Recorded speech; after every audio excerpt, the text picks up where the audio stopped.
Well, hello, everybody.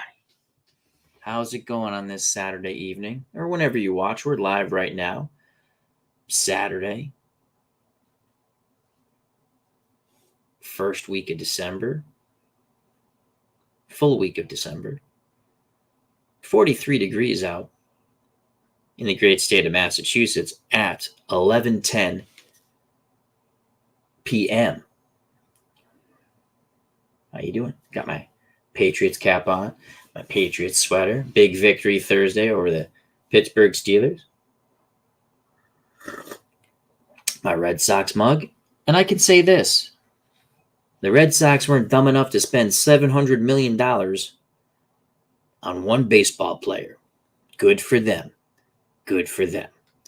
Otani Show. You know who I mean.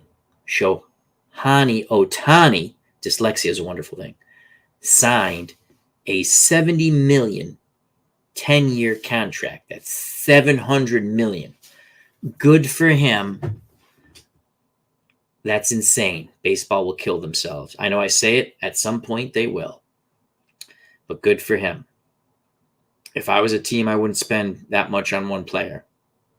So the Dodgers add another high-priced ball player. Let's see if they win the World Series, because that's what it's about, winning the World Series. That being said, the Red Sox have made so many moves.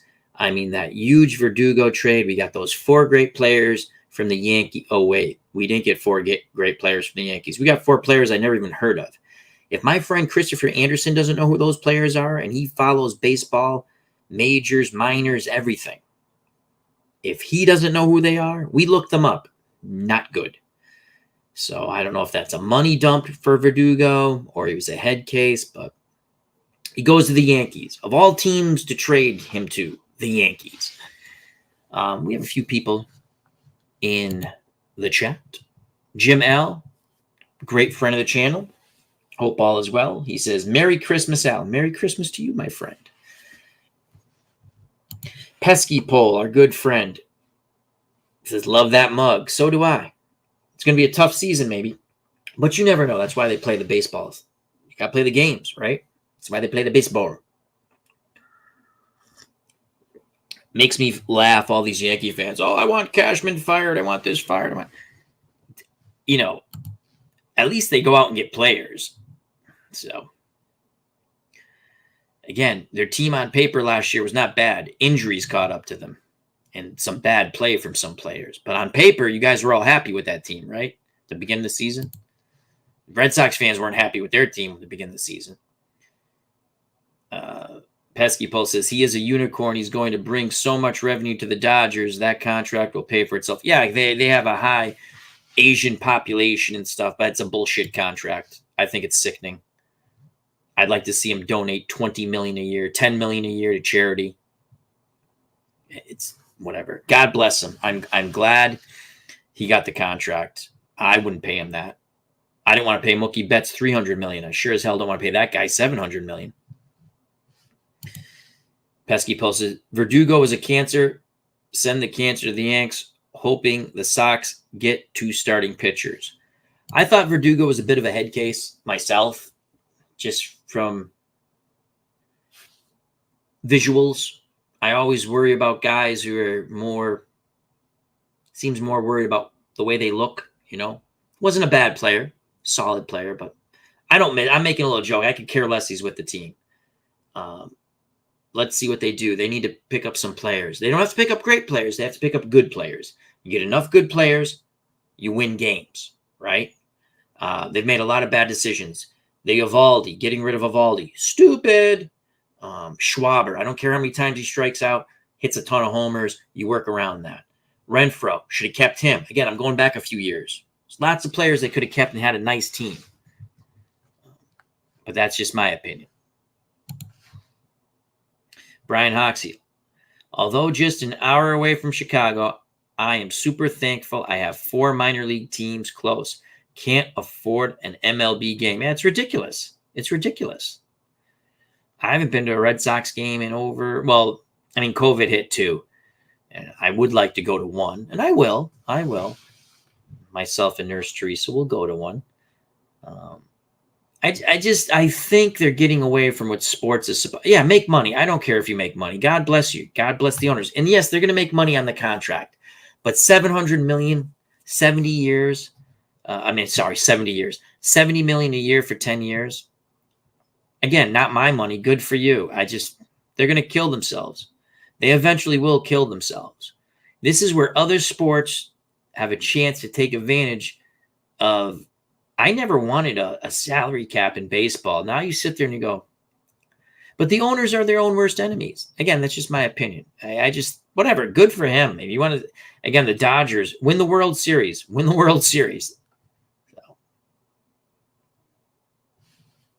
I think it's all crazy, Pesky Paul. He says Jaylen Brown makes $60 million a year for the Celtics. Now that's crazy. Again, because they can spend the money. Is he better than Larry Bird? Is he better than Michael Jordan? Kareem Abdul-Jabbar, Wilt Chamberlain, Bill Russell, Magic Johnson, so on and so forth? Karl Malone? I don't think so. Am I a bit biased? Probably. But God bless him. I'm glad he makes the money. Pesky Poll, I predict the Sox get Jordan Montgomery and trade for another starting pitcher and then get Polanco to play second base. Well, I hope your predictions are right. I like to see a competitive Red Sox team. They act like they have no money. Spend some money. Don't spend ridiculous, but spend some. Again, let's go back to Eovaldi real quick. You let him go. You could have re-signed him. Pitched, I think, the most innings in the American League, I believe, right? Solid in the playoffs, if not great. The money you spent on Corey Kluber, you could have put towards Eovaldi. I get it that Eovaldi got 3 years and Kluber signed 1 year. But again, these people are supposed to be smart. Baseball, they're stupid. They're stupid. The GM who's gone, or whatever the hell his title was, stupid. Stupido. Give me a guy like Dombrowski. I don't care. Oh, he killed our minor leagues. Our minor leagues haven't been good in years. I don't care about the minor leagues. You can still be good in the minors and have good MLB players. That's the biggest crock of crap. Forget this Tampa Bay system. Somehow they luck out, or they have the perfect formula that they're able to get these young players and mold them. And Tampa Bay Rays, thank you for ruining baseball with your idiotic bullpen game that everyone tries to mimic because they're all morons too. Why not get pitchers who can learn to pitch, which that'll never happen again. Pitchers who can throw about 6 to 7 innings would be nice. Then you don't have to wear on your bullpen. Boy, I'm on a rant about how crappy baseball is played now. Well, they might be better athletes. Are they better baseball players? I don't think so. No one knows how to bunt. They can't hit and run. They had to make a rule because they can't hit the other way. Here's the thing. And I disagree with Ted Williams. I love Ted Williams. God rest his soul. When they used to pull the shift on Ted Williams, he goes, why don't you hit the ball the other way? And sometimes he did. I don't want them to think they win. I'd rather hit it through them, over them, out of the ballpark. Now, Ted Williams can do that. But hit the ball the other way. They had to make a rule. Because they can't hit the ball. They can't take an outside pitch and go the other way. And before someone says, but Al, they're going to pitch to the shift. I understand that. But you know what? These pitchers aren't God. They make mistakes. You wait for that outside pitch, you go the other way. Not that difficult. For me, it's difficult because I'm not a Major League Baseball player. Anyhow, that's my little rant on that. Hello, Mr. Dave Gardner. Check out Dave Gardner, Ron Juckett. Wonderful chat with Drazen. She's an author. Can't think of her first name because I'm stupid. Randy with an I, right? And she did 2 books on 12 different goalies. First book was Between the Pipes. Second book, Behind the Mask. Jerry Cheevers is in the second book. And I think I'm picking up both books because it was such a wonderful interview that Dave Gardner and Ron Juckett did with that fine author. She did a marvelous job. And she was very happy to be on the show, very happy to talk to the community. You don't get people like that. So please check it out. SGJ Jamie. The Rays do have good formulas as far as reloading, but I agree with you as far as baseball today. Yeah, they have the perfect formula. I'm not saying they're smart, but the Red Sox don't have to do that. The Red Sox don't have to do that. Or I was watching Sportsman Z talk about the Chicago White Sox. A few years ago, they're a contender and they break everything up. Come on. You know they make money. I feel bad for fans of teams. The Royals, spend some money. Don't give me the crock of crap. Oh, it's a small market. They don't have money. The owner has a lot of money. He does. Believe me. Ron McGrath, how you doing? Appa Brian, who helps me with Appa Baseball. I have a new Appa season. I'm going to show that off in a second. I do fake unboxings. I open the box, I grab the stuff out of it. So, Appa Brian says, baseball is on a slippery slope. And I've said that many a times, and they've proved me wrong. Probably would prove me wrong again. I don't complain. I don't complain how much athletes make because someone's paying them. It's not my money. And I used to sometimes get a little upset. Hey, hats off to them. I never complain what a boxer makes. Ever. Life and death there. Never complain what a boxer makes. And those guys, the top, I never complain what they make. And, if someone's willing to pay you, hats off. Pesky pull. My new rule proposal, DH tied to the starting pitcher. When you pull your starting pitcher, you lose the DH. Now you'll have incentive to develop pitchers who can go deep in games. I like that. I like that rule. Most people won't. I like it. I don't like the pitchers hitting, but it's ridiculous. A quality start, 4 innings. You hear people, he had a good start. He went 4 1/3. That's horrible. Horrible. Horrible. I don't know. Come on, play baseball. Play baseball. Get rid of the baloney guy on second base. That's another crap rule.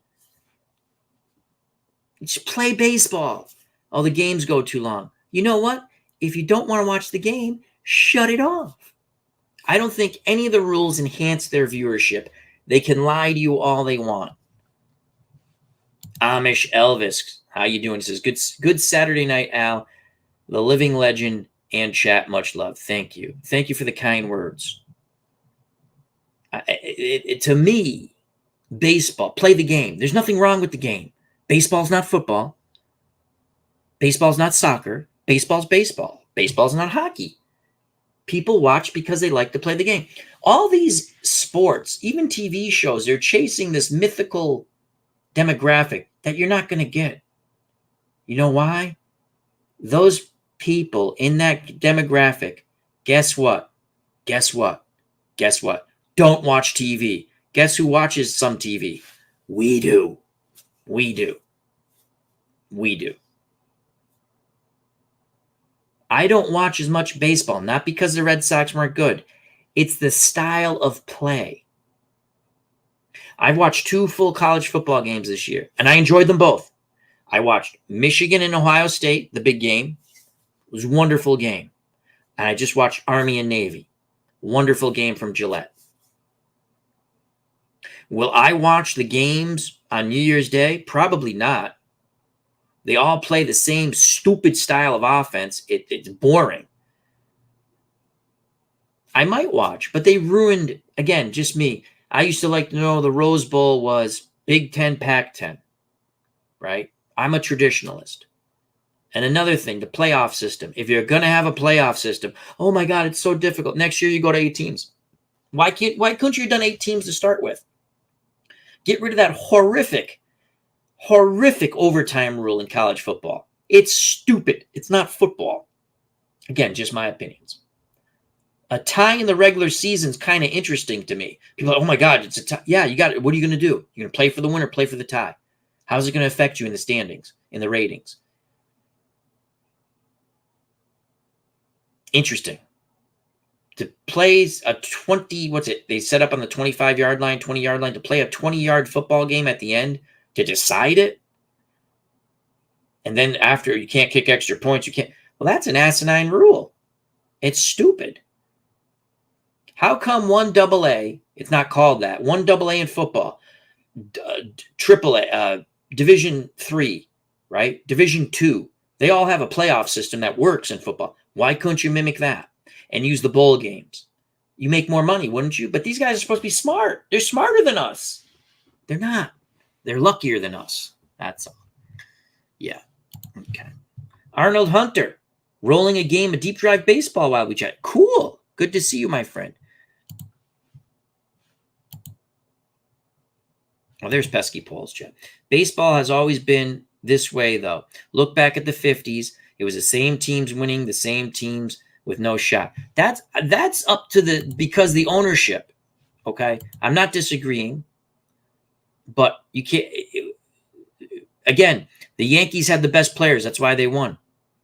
They had the best players, regardless of the color barrier, and then it was finally broken. It should have never happened. Should have never been there. They had the best players. Didn't matter. They had the best players. That's why they won all the World Series. They had the best players. They had the best players from the 30s, from the 20s. From the 20s to the early 60s. Had the best players. They didn't win all the time, but they were there. Okay. Could the Pittsburgh Pirates put together a good team in the 50s? If they tried, they could have. Again, things were different. There's no free agency. You have to do better with trades, better with your scouting. They didn't build anything around poor Ralph Kiner. Maybe they tried. I don't know. All I know is Branch Rickey cut his salary after he led the league in homers. So, but nowadays, there's no excuse not to put together a good team. The only reason why you don't put together a good team in baseball is your ownership is stupid and cheap. You don't have to spend $700 million on one player to put together a good team. You can do it. Here's my advice. You never get rid of your pitching. Ever. You have good pitchers, you overpay your good pitchers. You keep your good pitchers. And if your pitcher is hurt and has already won your World Series, you don't pick up the team option. Let them go. Thank you, Chris Sales. It was very nice knowing you. You're done. We greatly appreciate what you did. Again, the Red Sox are stupid. Wouldn't pay Evaldi. And a few years ago, they pick up the team option on Chris Sales. Don't get it. They're supposed to be smarter than us. They're not. Luckier than us. Somehow they fell into their job because they're not that bright. Mark Jones, I purchased 1930, 1922, 1948, 1976 APA seasons at a used bookstore in Cooperstown last week. Very cool. So that will, what's it called? Segue? We're going to use big words like segue. I got the 88 season on eBay at a reasonable price. So let's take a look at my beloved Boston Red Sox. Jack Thompson. The owners are making money hand over fist, or they could not pay. You're correct. They could not pay these ridiculous salaries, both in length and dollars. You are correct. They are their own worst enemies. Dave Gardner asks, have I played Payoff Pitch or planned on trying it? I have played Payoff Pitch many years ago. I bought some PDFs. Fun game. I have to concentrate on it. I got to learn to play with the fast action cards first and then incorporate the dice rolls. I did pick up the 2021 season. It's back there. I've not played it yet. I also have the 4 old teams that come with it, or 6 old teams, 4 or 6. I can't remember. Solid game, Payoff Pitch. Charts are a little confusing to me.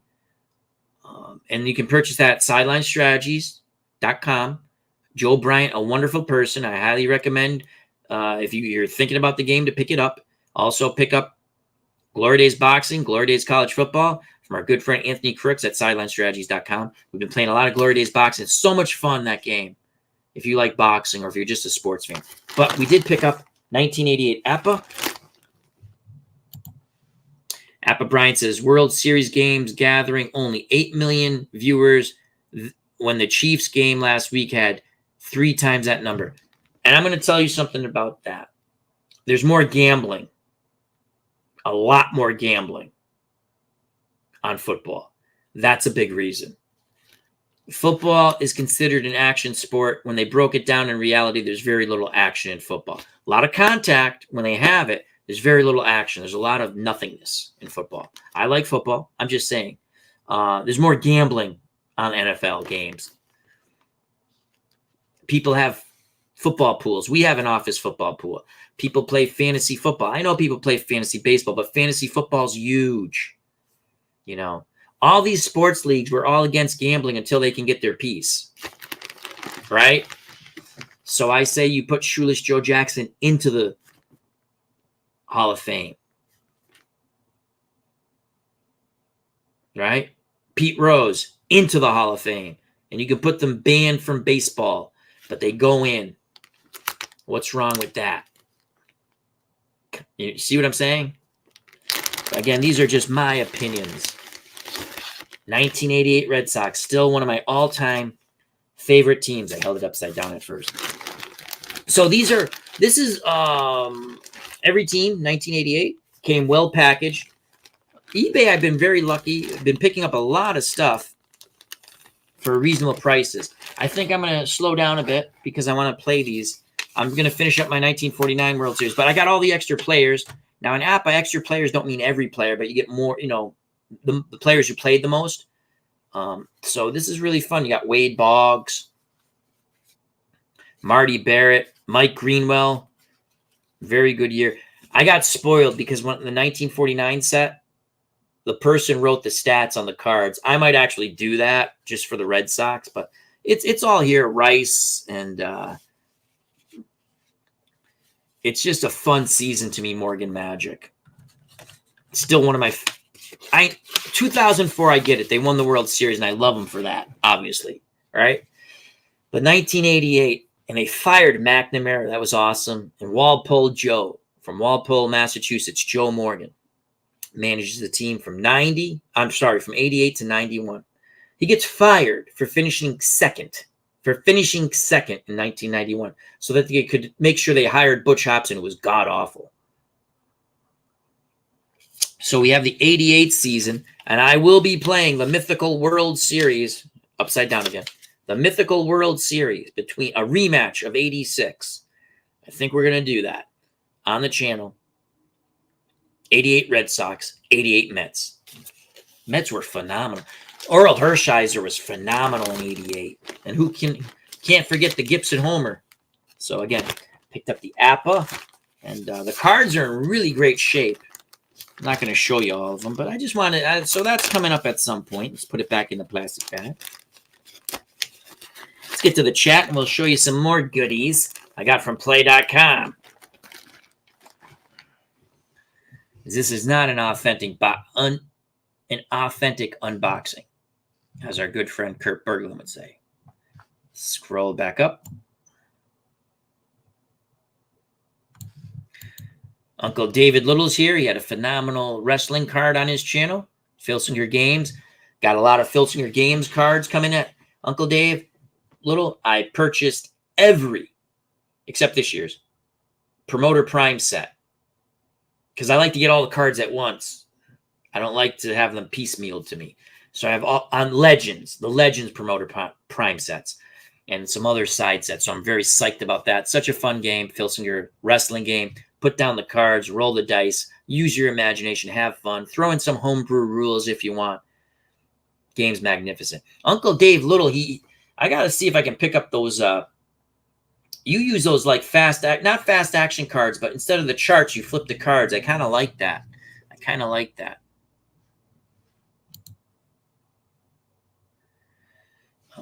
Mr. Wrestling 2, another fun content creator. Check out his wonderful channel. There's a lot of content creators in this chat. Please check them out. Subscribe, share, become a member of the FOC. It's very easy. You subscribe to my channel, you subscribe to their channels, you're part of the community. It's a community of fun. Mr. Wrestling 2, 100% agree with that take. However, I hate baseball's ghost runners even more. It's a stupid... Play the game. Play the game. Play the game. It's not part of the game. It's stupid. It's a dumb rule. When you were a kid, you had ghost runners because you didn't have enough players. Play the game. 12-team playoff next year. They would have had it this year, but the Big Ten and ACC voted against it. Karma, good. You're right. Karma bit them then. You should have voted for it. I didn't realize that. Again, I don't follow it as closely as I did before. But You win your this college football now. You win your conference, guess what? You go to the playoffs. And then you have your at-large bids, like basketball. And there's going to be some debate. Who makes it, who shouldn't. I mean, how does Alabama get there? And they're a good team. They're a great team, but most of these games in their playoff system, the ones I've watched, and there have been a few good ones, most of them suck. They're not entertaining. A lot of the championship games are not entertaining. Pesky Paul, forget the salary cap. How about salary floor? Yes, I've spoke about that a lot with my friend Chris. You must spend a minimum amount on payroll. I like that. Because MLB teams, again, I'll just use the Royals. I'm not beating up on them. The guy has money. Every MLB owner has money. They get money from TV. And I'm not talking about their TV. I'm correct me if I'm wrong. Yes, the Yankees, Red Sox, Dodgers, Cubs probably make more money with their TV. But don't they have to kick some into all the other clubs? I think they do. SGJ Jamie, they had to have smart people at the time too. But the Yankees pre-draft had the money. Yes. And what the Yankees did was they just stockpiled very good players in their minors. And they just kept them. That's why they had to come up with a draft system. World's Worst Gamer. How you doing? Mark Jones. That hat has probably the same bookstore they had the 88 season. Oh, they did. Cool. I think I've been enjoying APA a lot. We're gonna get back to Strat Card and Dice too. And History Maker Baseball. I got some really cool History Maker Baseball All-Star teams type lineups. I bought all those. I think I'm going to tone down my buying now and enjoy what I have. I have to clean up this mess behind me to figure out exactly how many Strat seasons I have. Brian Hoxie says the Mets are still paying Bobby Bonilla. Well, oh God, who was the basketball player? I can see him, and now I can't remember his name. He was getting paid by the Celtics. He was getting paid. I think they literally, all these NBA teams are paying him. Oh, my God, I can see him. And he hasn't played in years. And he had this ridiculous contract, and all these teams were paying him. Oh, my God. Where's Chris Anderson when I need him? Bobby Bonilla's contract just came up because he had the over X amount of years. Pesky Paul, they need a salary floor. No team should have only a $40 million payroll. Uncle Dave Little, I just finished a payoff pitch project this weekend. 1964 Major League Tournament. Reds and White Sox made the World Series, and the White Sox took it 4-1. In my 1960 replay, we showed some games on the channel. Ted Williams' Swan Song season, playing it my way. The White Sox won the American League. Pittsburgh still won the National League. I think, and Pesky Paul, our good friends, explained to me how to set up the World Series so it goes in the encyclopedia. I think we're going to put that in the channel. I didn't play as either team, so we'll probably just let the computer play everything, and we'll just roll the dice and call the game if that's something some people might be interested in. It can be done quickly. And we might add that once we finish our 49 project, which unfortunately my beloved Boston Red Sox are down 3-0 in our What If World Series against the Dodgers. 2 good pitching duels and then a sort of good pitching duel, and then the Dodgers blew them out in game 2. Red Sox lost 2-0 game 1, lost 6-2 game 2, and then 2-1. Yeah, 2-1. I have to look. Was it 2-1, 1-0 in game 3? So they've only scored 2 runs in 27 innings. Dodgers pitching has shut down the Red Sox bats in APA. Let's continue to scroll down. Good to see everyone. Bobby Bonilla, yes. World's Worst Gamer says, I say no to that. What do you say no to, my friend? Pesky Paul, the NFL has a huge advantage, 1 game a week. Much more implications on a given game. It's the gambling, too. It really is.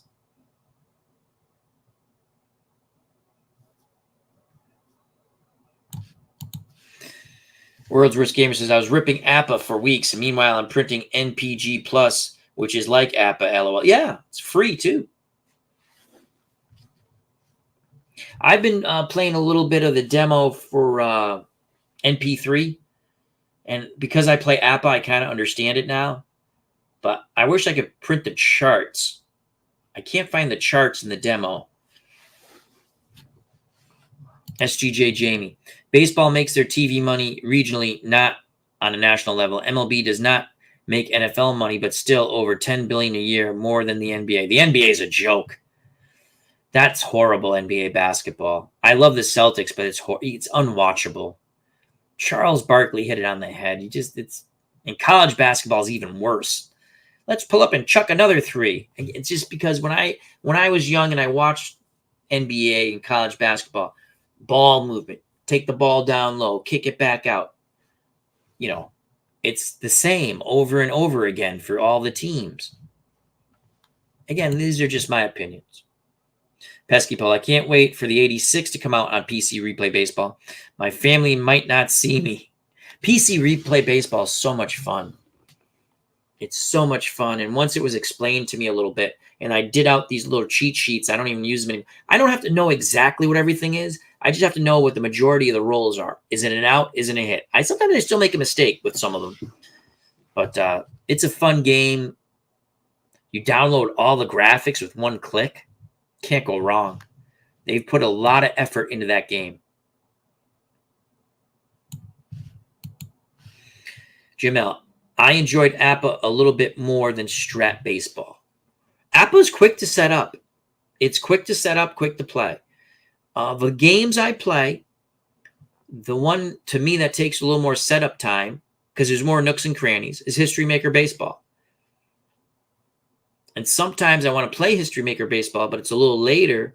I'm like, well, I don't want to do all this little setup stuff or remember all the nooks and crannies right now. But History Maker Baseball, very fun. APA Baseball, I'm having an incredible time with. And Stratomatic Baseball, I love too. I got Payoff Pitch to try out. Okay, let's show you something else. Dave Gardner, who did Smokey Joe play for, and what year was that? Smokey Joe Wood played for the Red Sox at some point, and he might have played for another team. That's way back when. 1900s, early 1900s, mid 1900s. Appa Bryant, the viewership will go down with the Chiefs once Taylor Swift dumps her boyfriend. I think most Chiefs fans wish she would dump her boyfriend and he'd start playing football again. Chiefs are, they go as Mahomes goes. He's the team. Yeah, you got Kelsey, but he's the team. The defense isn't too bad, but hasn't played too well last few weeks. Pesky Paul. Uncle Ron is doing an 1988. This next baseball project. Can't wait. I was 14 years old. Good times. I'm telling you, one of my favorite seasons. Morgan Magic was phenomenal. Uncle Dave Gardner, mentioning Uncle Dave Little's Payoff Pitch project, 1964. He says, Payoff Pitch is really fun. Brian Hoxie, play game goodies. Oh, yeah, I got quite a few. Let's show you off what I got. Just to show you that this is not an authentic unboxing. I have opened this box a few days back. First thing I want to show you, not this pile of stuff because I got to open it up, but what is in this pile of stuff? We have lots of stuff. We have all the... I'll pull that out in a second. Running out of room here. Let's put that there. I'm very psyched about this. Canadian football, cold snap. Picked up 2 Doug Flutie seasons. And I downloaded 4 free seasons created by the community. One of them is a Warren Moon season. Very psyched about this. Cold snap. I'm going to learn how to play it. If we're able to, we'll put a little bit on the channel. And again, it's Doug Flutie season, so I'm excited about that. I picked up the season, I think it's 1995. I'll show you in a sec. It's in there. The one year that they had some U.S. teams, Baltimore actually won the Grey Cup. The only time a non-Canadian team won the Grey Cup. Baltimore. It was just after, well, not just after, no, because the Colts left Baltimore.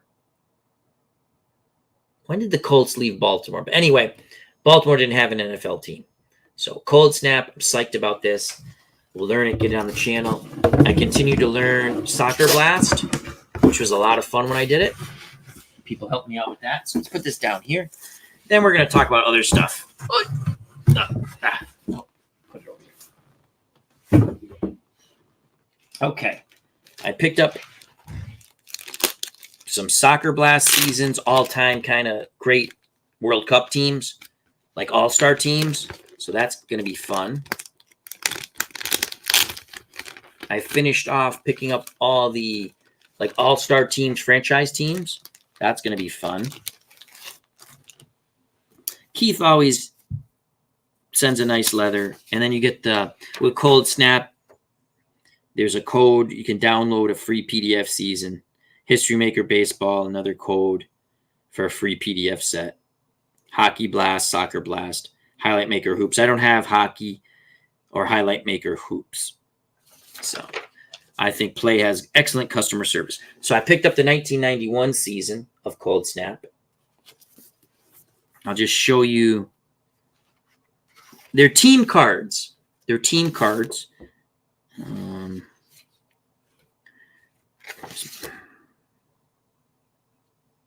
Thought I put Doug Flutie. I did. I put Doug Flutie on top.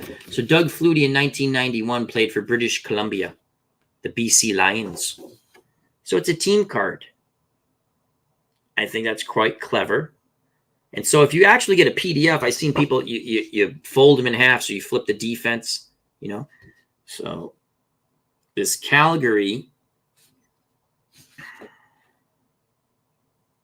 you have the offense.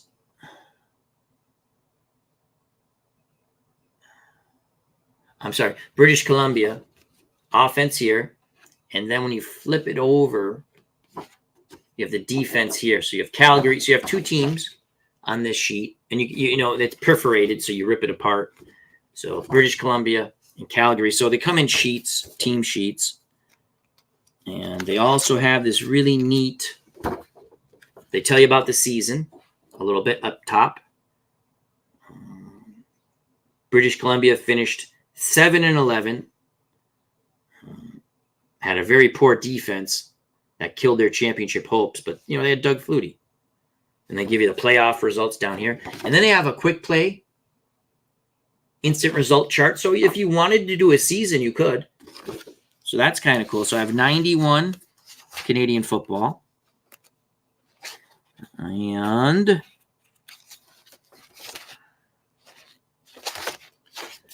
$1995 Canadian football. This is the year they had a North Division, which was all the Canadian teams. And the South Division is all the American teams, United States of America. And Baltimore finished 15-3 and won the Grey Cup. They had Baltimore, San Antonio, Birmingham, Memphis, and Shreveport. And in 1995,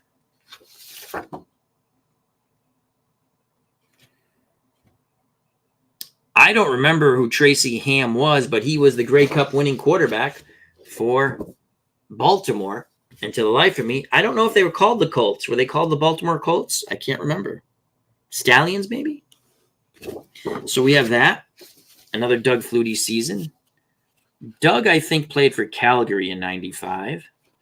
See if we can find Calgary. No, Jeff Garcia was a... No, Jeff Garcia and Doug Flutie. So that's going to be interesting. You know Jeff Garcia is not playing when I play this.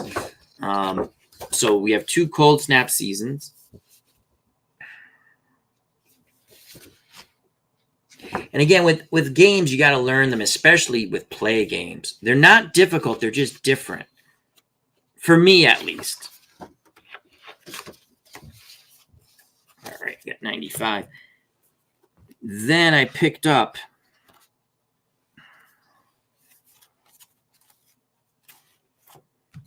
let me give you a little letter. No. So these are the team all-star teams with the player might not be an all-time great, but had a great season. That's how they made these all-star teams.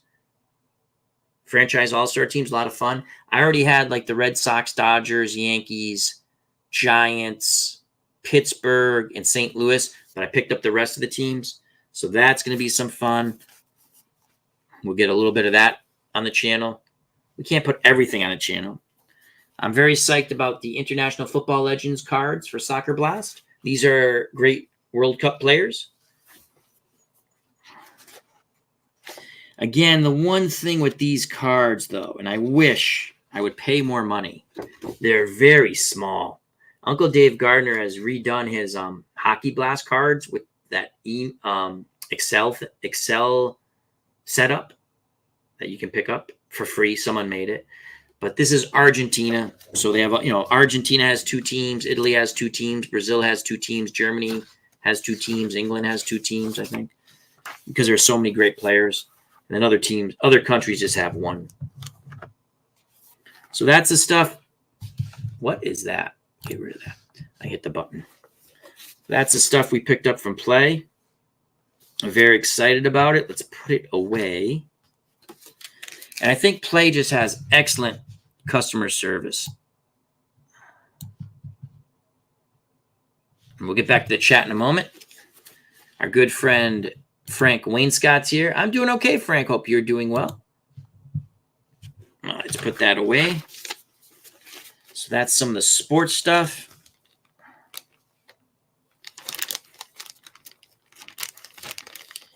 I have a 1976 Strat project on my mind. If I only had time to do everything that was on my mind. You were always on my mind. What's going on with the chat in your project? We're going to get to that in a moment. Then we're going to talk about our favorite sports moments, whenever they were. Our favorite gaming moments, regardless of whether it's a sports sim or a video game. I've been playing some Diablo.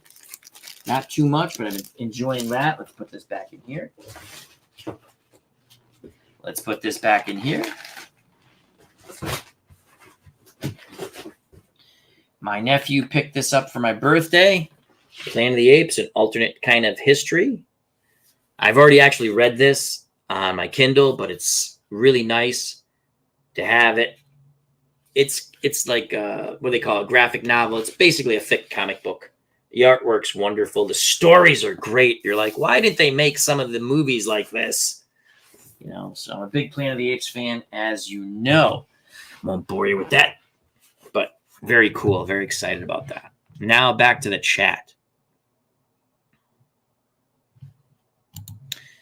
Dave Little. Yeah, I designed those fast action cards for foreign objects and out-of-the-ring action.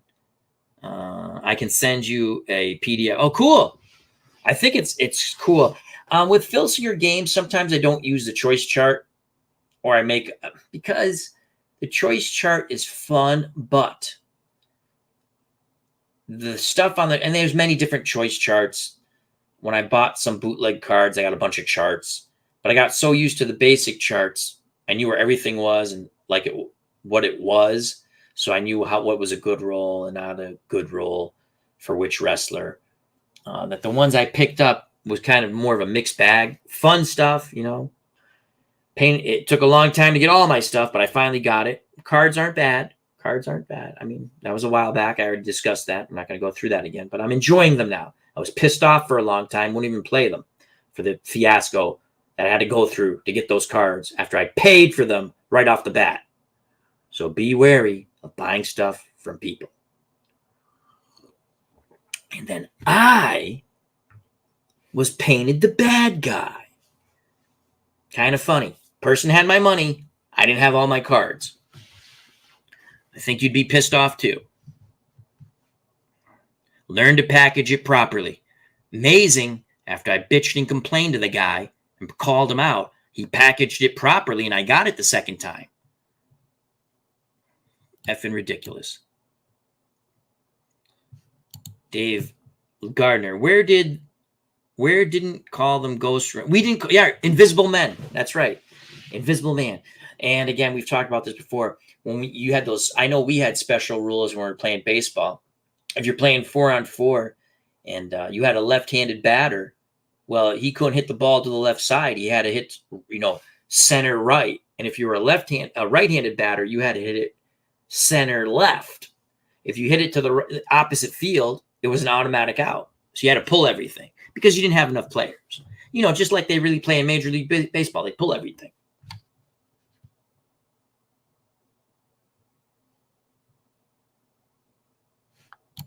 Jamel says, I have to watch Alabama and Michigan. I probably will watch that one.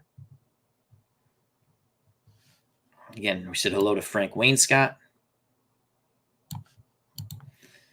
Pesky Paul, I'm going to start a What If 1978 American League Championship Series on my channel. Red Sox versus the Yankees, best of 7. Cool. Are you using Replay PC Baseball? World's Worst Gamer. What I was saying earlier is that I say no to Pete Rose and the others banned for not being put in the Hall of Fame.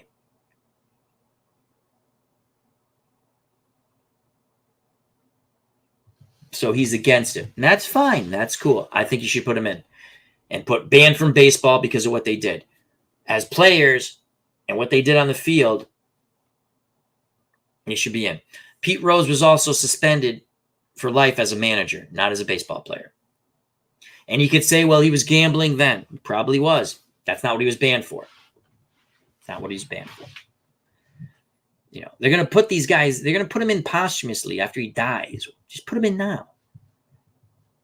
And you could put banned from baseball because of gambling. Appa Bryant. Smokey Joe also played with the 20 Cleveland Indians and was on a female barnstorming team as a teen in Kansas. Good stuff from our good friend Appa Bryant. Pesky Pull. Of course, the Red Sox are usually horrible during Uncle Ron's projects, so my expectations for the 1980 Sox are low, kind of like my expectations when I see a field goal attempt on this channel, Al. LOL. Hail Mary, the last one. Great games. That's such a fun game, Pro Strategy Football 2024. And the prior versions, but this is the best version.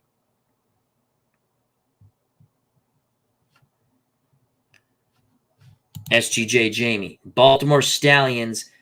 It was the mid-90s. Colts left in 83. Thank you. Canadian Football League talk. Larry Mullins. Hello, how you doing? World's Worst Gamer. BC Lions. Calgary Stampeders. Michael Canastari. Big Red Sox fan. Hope all is well. As Michael says, hello, Al, and the chat. People saying hello to Michael.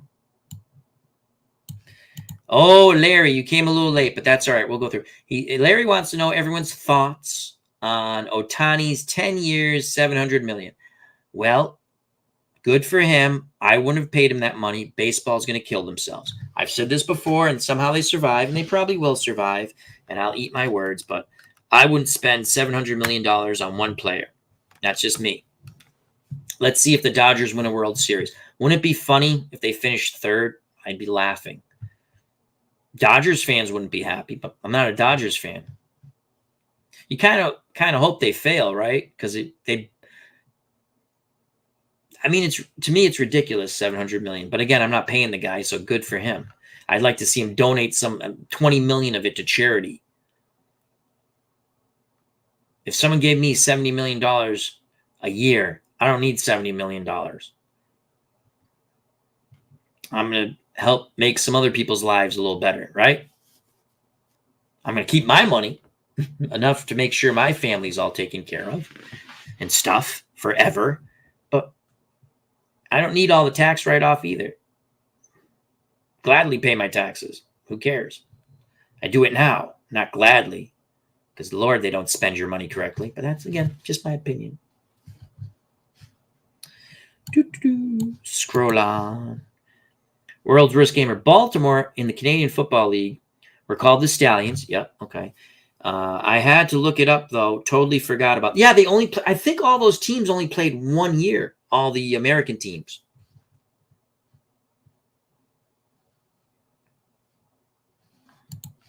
Dave Little ordered play tennis tonight. I am weird that way. I won't order a new game until I finish my current project. That's probably really good. You're going to enjoy play tennis. Play tennis is really fun. I use play tennis like I use Glory Days boxing. I put this tennis player against that tennis player, and I roll the dice and have fun. And I always appreciate everyone who stops by when I stream it, because sometimes I still make mistakes. I don't know, like with Uncle Dave Gardner's brought this up. You play a game, like I'm playing a lot of APA now, and then let's say not so much strat, because that comes back to me real quick, and I still make mistakes with that.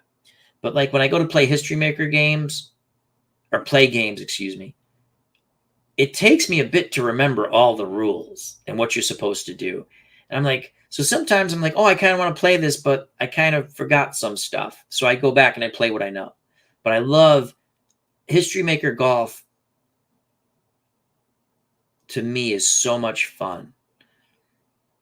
It just feels like golf. Tennis feels like tennis. Now, I don't play it, the tournaments. I play it my way, meaning I just take golfers or tennis players and I play them. I throw them into my type of tournament, and which is fine. Play the game the way you want, even if you have some homebrew rules. Enjoy your games, and don't let people tell you, "Oh, that's a stupid game." If you're having fun with that game, that's all that matters. Brian Hoxie, I just ordered Draft Duel from Play, scheduled to arrive on Tuesday. Can't wait to try it out. Now that's at the game. It's like fantasy football. Interesting. Not something I'm interested in, but I've seen people play it online. That looks cool. Again, not something right now that I'm looking at, but I hope you enjoy it and give us what your thoughts are on it. Play has a lot. I was reading on Facebook, some people weren't getting their games yet. My stuff came quick. It came ahead of schedule. I remember I came home and there's a box here. Cool. I've yet to play it, but because life gets in the way. Got to do life first. Frank Wayne Scott, playing 1980 NFL Monday night games and using instant result charts for the rest of the week. Week 11, Oakland at Seattle is next. Oh, so you're using second. What's it called? What's the NFL play game? It's second season, right? The reason why I didn't pick that up, Anthony Crooks is coming out with a NFL game. The creator of Glory Days Boxing, Glory Days College Football. I am learning it, and I will have that on the channel. I'm hoping next week. Anthony's put up some videos on it. Plays smoothly from what I see. I just have to become more familiar with it. We'll put it on the channel. He's doing, again, a great team set first, and then modern NFL seasons. But it plays more like Glory Days Boxing than the college football game does. Nothing wrong with the college football game, just a little different. And again, Glory Days Boxing is so much fun. We had that Tommy Morris and Ronnie Lyle fight was phenomenal. See, I have it here. We had that fun George Foreman, Ernie Shavers fight. And again, for some of these companies, right? And again, baseball, more cards. I get that. The card stock is phenomenal for the games on the payoff pitch site, the sideline strategy site. And again, Glory Days Boxing, just so much fun. I think my next fight for Glory Days Boxing, I think I'm going to go Max Schmeling. We do heavyweights. People seem to like to watch the heavyweights. I play like the lighter weights offline. Because when you stream, you do like when people watch and comment. Because you get excited, they get excited. People like heavyweights. I mean, we might get some Ray Mancini on the channel, some Hagler. But I'm trying to play cards I haven't played yet. So, We've played a few Foreman. I think Foreman Max Schmeling would be fun. We've had them both on the channel. I'm thinking Tony Galento. Possibly Tony Galento and Tommy Morrison, or Tommy Morrison and Anthony Joshua, or Deontay Wilder. We might do a Deontay Wilder, Anthony Joshua fight. We have Usyk, the updated card, so maybe we'll do a Tyson. We probably will do a pre-play of the Tyson Fury Usyk fight at some point. But yeah, Glory Days boxing, a lot of fun. I can't wait till he comes out with a wrestling game. That's going to be phenomenal. Football is going to be phenomenal. The NFL game is more in line to how you play Glory Days boxing with the star system. And he has videos on his channel. He has 3 of them, I think. So check that out. And I'm sure you guys will like. If you're football fans, I think you'll like to try it out or at least look at the game. Second season. Thank you, Frank. Jamel says, smash that like button. Greatly appreciated, Jamel. If you're watching any content creator, not just in the FOC, friends of the channel, friends of the community, members, like Dave Gardner, Dave Little, Appa Bryan, so on and so forth. Excuse me. If you're watching and you're enjoying it, hit that like button. It means a lot to people. Not the end of the world, but it means a lot. It shows you're enjoying what they're doing. Pesky Paul, yes, PC replay baseball for the 1978 American League Championship Series. Al, mention your Cowboys Hail Mary replay. Yeah, that was a fun game. We lost on a Hail Mary in the Hail Mary game. It's on the channel. I mean, it's been up for a few days, so if you haven't watched it, just go back and watch the last 2 minutes. I played everything right. And we still lost on a Hail Mary. And when the ball was in the air, when the play happened, again, the play's been decided. We don't know. And now you're just going to see it play out. But I've played that game so much, Pro Strategy Football. I know, like, when the little animation's a certain way, something, I'm pretty good at it. I know if it's going to get caught or not. Sometimes, I get it wrong because it goes off the guy's hands or he misses it or something. But you can ask Jamel or anyone who was there, go back, watch. As that ball's in the air, I go, as they're starting to scroll, to show where the receiver is and the defenders are, I went, he's going to catch it. Listen to my words. I go, he's going to catch it. And I go, I can't, no way. And he caught it. Such a fun game. We lost, but what a fun game. That was probably one of the most epic games. We played a lot of epic games on the channel. I lost 3 horrific games in a row on the channel. Big games. When we do our little Super Bowl tournament things. My kickers suck. We had a game tonight. Won't spoil it. If you want to check it out, it was another wild finish. Did I finish out on top or on the bottom? Or did I lose again? You'll have to check that out if you want. Neil Lau, how you doing? He's a big Phil Singer fan. Wrestling. Enjoy reading his stuff. Enjoy reading Frank Wainscott's stuff on the Facebook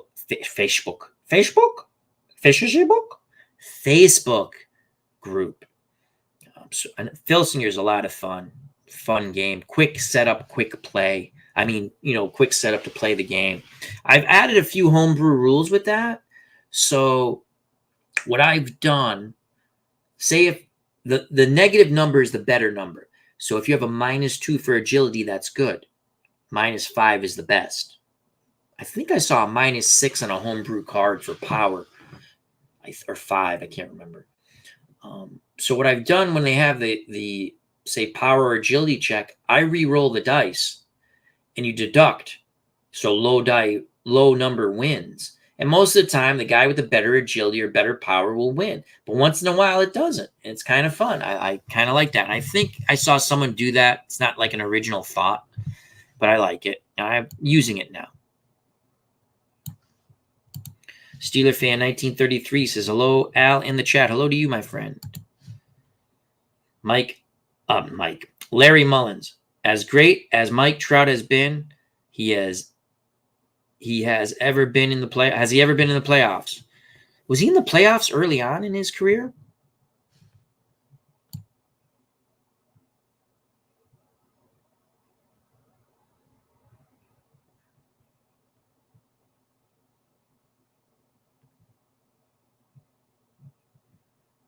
Dan Burke, how you doing? Answers Larry Mullins. Mike Trout was in the playoffs in 2014. Primo wants Cooney again, says Mark Jones. We've had some fun Primo Canera fights. Uncle Dave Little is hitting the hay. Thank you for stopping by. Remember, check out his wonderful channel and subscribe. He had a wonderful wrestling card tonight. D. Scott Howard, the Goat Whisperer, has joined us as Uncle Dave Little leaves. We get D. Scott Howard, the Goat Whisperer. He says, hello, FOC. Frank Wayne Scott. James Scott versus Mike Rossman next Tuesday using the OG, the original title bout. Nice. James Scott fought out of Rahway State Prison in New Jersey, right? And Mike Rossman, the Jewish bomber. I'll tell you, that's one of my favorite sports moments. First time Mike Rossman fought Victor Galindez on the undercard of the second Ali Spinks fight. What a tremendous card. And it was on free TV from the Superdome, right? I think it was a Superdome from New Orleans. Mike Rossman beat Victor Galindez, who was a total a-hole, Victor Galindez. And Rossman beat him, and that was awesome. Rossman lost the rematch, though the rematch was supposed to be at the Spectrum, and Galindez wouldn't come out because they didn't like the referee. So people showed up to watch the fight. Look it up. I'm not making this up. And they still gave that jackass his title shot later on. But that's the corruptness of the organizations in boxing. I couldn't stand Victor Galindez. Sports Time Machine, our good friend, Mr. Utah Mike, says hello. And check out his wonderful channel. Pesky Pole says, I am off to bed. Keep up the great work, Al. Night to everyone. Well, thank you very much for joining us. All right, let's share some favorite sports moments that you had. I just told you Mike Rossman beating Victor Galindez popped in my head when I saw Frank Wayne Scott's. He's going to do the original title bout. I still have that back there. Fun game. That was fun. That was a great sporting event. Again, I'm younger, so I liked sports a lot more. I still enjoy sports. But both Ali Spinks fights were on free TV. The first fight was Las Vegas, a small arena. I want to say it held 3,000, 4,000, 5,000 people. It wasn't a big arena. And Spinks upset him. And then they had the rematch. The first fight was in February of 78. The second fight was in the fall of 78. And that was at the Superdome. And that was on TV, free TV. I want to say ABC. They had 3 undercard fights or more. Mike Rossman, Victor Galindez was one of them. I can't remember the other ones.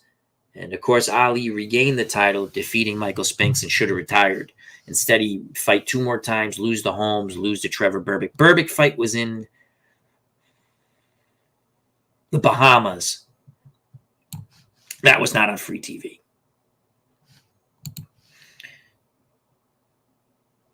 Frank Wayne Scott says the winner of his title bout original game, the fight that's coming up between James Scott and Mike Rossman, gets Matthew Franklin for the belt. That would have been a hell of a TV-friendly fight. So that's one of my fond sports memories. Morgan Magic, the whole season was fun once they fired John McNamara. That was a fun season. Then they get swept by the A's in 88 and swept by the A's again in 90. But that was fun. Legend Sports Universe has joined us. Check out his wonderful channel. Lots of great baseball stuff there. Some wild games going on that channel. Says, good evening, Al. Frank Wayne Scott says, my favorite was No Moss. My jaw dropped when Durant quit. That was unbelievable. That was in New Orleans. He quit in the 8th round. Sugar Ray Leonard totally frustrated him. The first fight was in Montreal. I didn't see that live. I saw it on replay, and I've watched it a ton of times on YouTube. That's another phenomenal thing. If you're a boxing fan or a wrestling fan, you can find a lot of old stuff, especially boxing. Absolutely phenomenal, the history of boxing that you can see on YouTube. Oh, that was a good one. Yeah. Patriots in 1985 season, but it's 1986, because of the playoffs, the AFC Championship game, going down to Miami. And it's the first time I ever saw them win in Miami. That was awesome. Of course, they get crushed by the Bears. We'd like not to talk about that. Legend Sports Universe said, just finished the National League Championship Series Game 6 broadcast. Bob Gibson was savage. So please, again, check out his wonderful channel and subscribe. D. Scott Howard says it was an epic game. I'm going to have to go back and take a peek at that. And he says, thank you to D. Scott Howard. Lots of fun, phenomenal sports moments.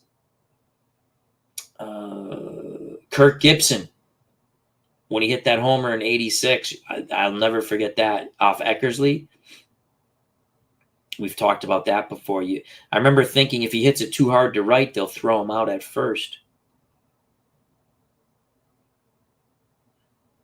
I have a lot of boxing favorites because that's my favorite sport next to baseball. Ray Mancini beating Arturo Frias for the title. That was fun. I remember when Hagler won the title in England and they peppered the ring with beer bottles.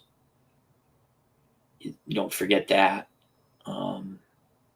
Mike Tyson wiping out Trevor Berbick in 2 rounds. And Berbick tried to get up, fell down. Mike Tyson, when he was coming up on ESPN and just annihilating these club fighters, it was like he'd hit him so hard it looked like a video game.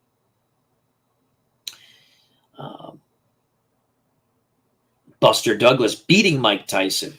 Another phenomenal sports moment that I was like, wow, I was happy I saw that live.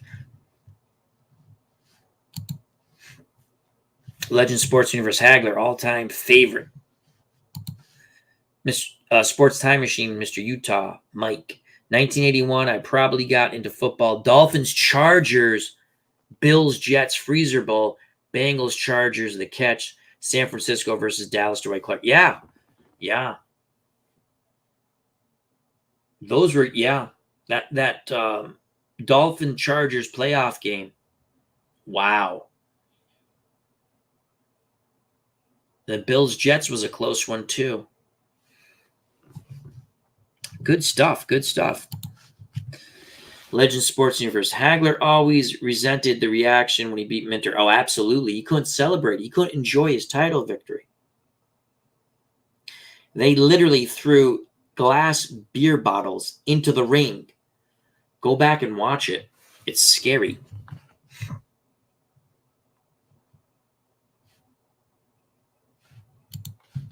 Legend Sports Universe. Dolphins Chargers 81 game is on YouTube in its entirety. Frank Wainscott. Love the Army-Navy game. Any year, those young men are the best. I watched it today. It was an absolutely phenomenal game. And Navy at the end came this close. I root for Army because my dad was in the Army. But I enjoy both those games.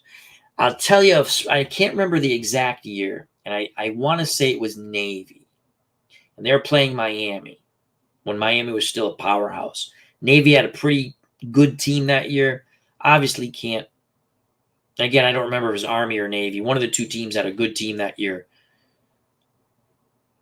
They had a few upsets. They beat a couple of good teams. And they hung around a bit with Miami. And I think early third quarter, Miami starts to blow them out. They just start wearing them down. And the classlessness of that Miami organization taunting. And I can't remember again if it was Army or Navy. But it was just, I was telling Nurse Teresa this. I remember that. I'll never forget it. The total classlessness of doing that. I hate to tell you this. Those players couldn't shine those other players' shoes when it comes to what they do in real life. And that goes to me too. So I've always hated the Miami Hurricanes. I like Chuck Foreman. Don't care too much for the Hurricanes. When they got in the Jimmy Johnson era and all that stuff. Even before that. But something about saying win with class. Jeff Hunter.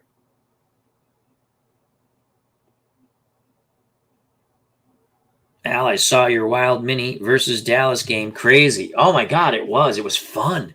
It was fun, but crazy. D. Scott Howard, favorite boxing. Oh, yes, that's a good one. Jamaica. Howard Cosell's call. Foreman versus Frazier. Frazier still was heavyweight champion, and Foreman bounced him like a rubber ball. As down goes Frazier, down goes Frazier, down goes Frazier. Yeah, that's a great sports moment. Not too much for Joe Frazier and his family, but yeah. World's Worst Gamer. My favorite sports moments have now turned to things I saw a family do and me do. Pro sports don't have the charm it once did for me. My dad said this would happen 25 years ago. I laughed at him. He was right. Well, I think as I can say as I get older, do I enjoy sports? Yeah, I still like it. Is it magical to me anymore? Sometimes it still is, but not like when I was younger. That's why we're nostalgic in a way. We like playing our games because you can play the teams you like, the players you like, or players from the past that you don't know about. I play modern seasons on Action PC Football. I like to replay it a couple of years ago. I have fun with it. But yeah, we all like to play the seasons and teams and players we like. That's what it's about when it comes to our sports gaming. Dan Burke, 1992. This is a phenomenal one. 1992 AFC wildcard game is one of my favorites of all time. Not a fan of either team, but the Bills-Oilers game is always a memory. The comeback. Yeah, the Oilers were way up in that game.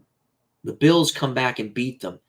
And what really, besides the Bills' phenomenal play, and Frank Reich quarterbacked them, right, Dan? Frank Reich was the quarterback because Kelly was hurt. I'm almost positive of that. What really hurt the Oilers was their style of offense. They had too many threes and outs because they were running that run and shoot. And they had the threes and out. It just stopped working. And so you're going 3 and out, run and shoot, more shooting than running, right? They're chewing up 30 seconds, and now the Bills get the ball back. They didn't change their style of play. That's just like I tell you, when the Patriots came back and beat the Falcons should have never lost that game. All you had to do was change your style of play.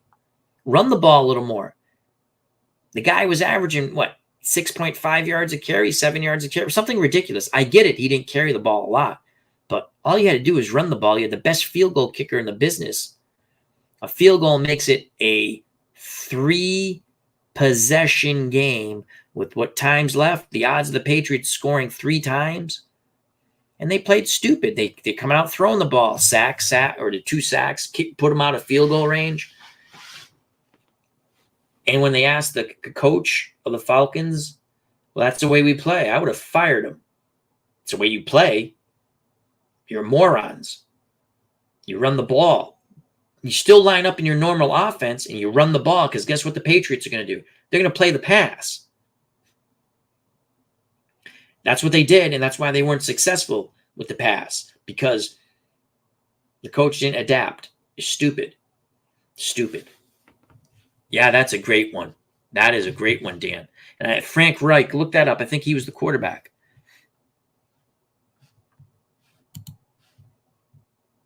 T. Scott Howard, how about Fan Man? Oh, Fan Man was Bo Holyfield. First fight or second fight? I can't remember. Yeah. Well, I remember watching the fight, and the camera kind of went up to the sky, and you could see something happening, right? Oh, they beat the crap out of him when he hit the ring.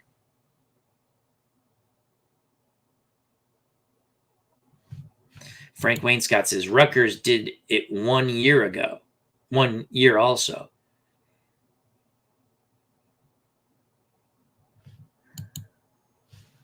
Marcel Lynch wins the Super Bowl if they absolutely. Again, that's a coach being too cute, Pete Carroll.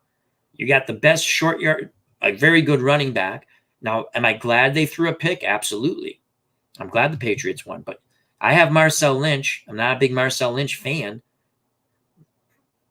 but it was a great running back. You give him the ball on the 1 yard line, and he bangs it in and you win the Super Bowl and you have a ring. Instead, you got cute and you don't have a ring. Oh, Rutgers taunted Navy in 2006. Yeah, it's classless. I don't remember that one. It's classless to me. Classless. You shouldn't taunt anybody unless they're taunting you, and then you come back and you're like, haha. Turnabout's fair play. Frank Wainscott. Frank Reich leading Maryland over the Hurricanes of Miami, I think 1984. Yeah, because Frank Reich came out of Maryland. Boomer Esiason came out of Maryland. D. Scott Howard says, don't get me started. D. Scott, would you give Lynch the ball? I think you would have. World's Worst Gamer. Kirk Gibson. Oh, absolutely. Game 1. I was talking about that. It's still, yeah. Goose Gossage facing Gibson. Oh, in 84. They had the meeting at the mound. And he goes, yeah, I'm going to pitch to him. We're going to get him. And it, home run. That's right. That Tiger team in 84 ruined baseball that year for me. They had such a hot start. The American League East was done. Second half of the year, obviously, were not as hot. If you remember, everyone thought Jack Morris was going to get 20 wins. He ended up at 19. He didn't get his 20 wins. But yeah, you're right. Kirk Gibson twice. Once off Eckersley, and the other time off Gossage, because Gossage was with the Padres. Dick Williams managed the Padres that year. Great stuff in the chat. So yeah, share some of your favorite sports moments. How goes your gaming? We'll stay on for a little bit longer. Again, I've been playing a lot of APA baseball, having fun with it. Our beloved Red Sox, or my beloved Red Sox, in our What If 1949 World Series, we beat the Yankees in the last game of the season to go to the World Series, and now we're down 3-0. In 3 games, the Red Sox have scored a total of, was it 2-3 runs? Well, we lost 2-0, 6-2. We scored 3 runs. I'd have to look again, but we haven't scored more than 4 runs. Pitching has been fun. The rolling has been fun. Again, when you look at APA, you're like, how is it going to work? It seems kind of very basic, but it does work, and it's fun. I know they have an advanced game. I have no interest in learning it. Really don't. I enjoy the basic game. It's a lot of fun. I have 49, 88. It's good enough for now. I have the 6 playoff teams from 95. That was my original game I bought off eBay. And when I want to play something a little more, I play some Strat or History Maker Baseball. So, Mark Jones, the 84 Tigers started 30-5. Yeah, it was over. The American League East was over. Who won the West without me looking? Let me think if I can remember. Was it the Royals who won the West in 84? American League West. Was it the Royals? Neil Lau saying hello. Mark Jones, 95 Indians were a great team. Yes, they were. Yes, they were. They lost to Atlanta that year, right? I have the 95 playoff teams. I've just been playing the Red Sox, though. And you only get 20 players in that playoff set for the 6 teams, but it's good enough. D. Scott Howard was sitting behind the dugout in the Kingdome in 1984 when the Mariners completed a 3-game sweep of the Tigers against all odds. Yes. What now? Do you remember what month that was? It must have been in the second half of the season. Because they weren't going to play at that clip all the time. Oh, it was the Royals. I remembered. Dan Burke says Royals. Dave Manel, how you doing? Actually, 84 Tigers started 35-5, then got swept by Seattle of all teams. Okay, so D. Scott Howard was talking about that, and Dave Manel says they got swept by Seattle to drop to 35-8. So that was still in the first half of the season. Frank Wainscott, did you see George Brett's story? And all they talked about was his roids in 1980 and how much pain. Yeah, I remember that. He was sitting on the little puffy thing in the dugout. He ended up doing a hemorrhoid commercial. He made some money off of that. Good for him.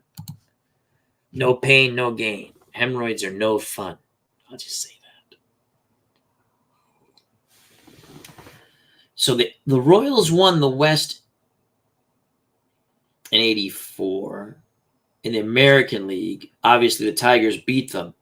Did the Tigers beat them 3-0 or 3-1? I don't remember it being competitive. San Diego won the National League West.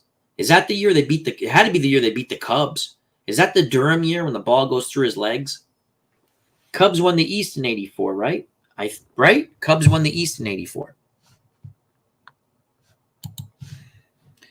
Danberg, speaking of Brett, iconic moment, 1983 Pine Tar incident. Yes, it was. Remember him coming out of the dugout like a maniac? Now, if I remember that story correctly, as we go and live our memories, we go back. I think Billy Martin, the Yankees had just picked up a backup player from the Royals. I don't know if they had just picked him up or they picked him up earlier in the season or something. And he told Billy Martin, hey, you know George Brett, the Pine Tar's too hot. And Billy Martin knew that, and he was waiting. He was waiting for a time he could use it. And so he hits the home run, and Billy Martin comes out and says, hey, check the bat. Oh, that was awesome.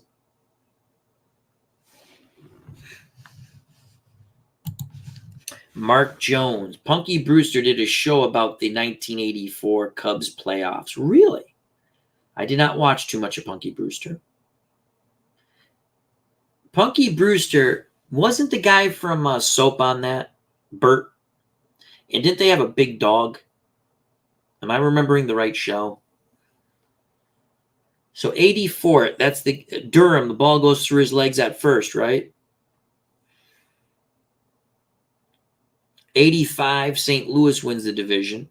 The Mets were starting to become good in 84, 85. And I was watching a lot of Mets games because we had cable finally.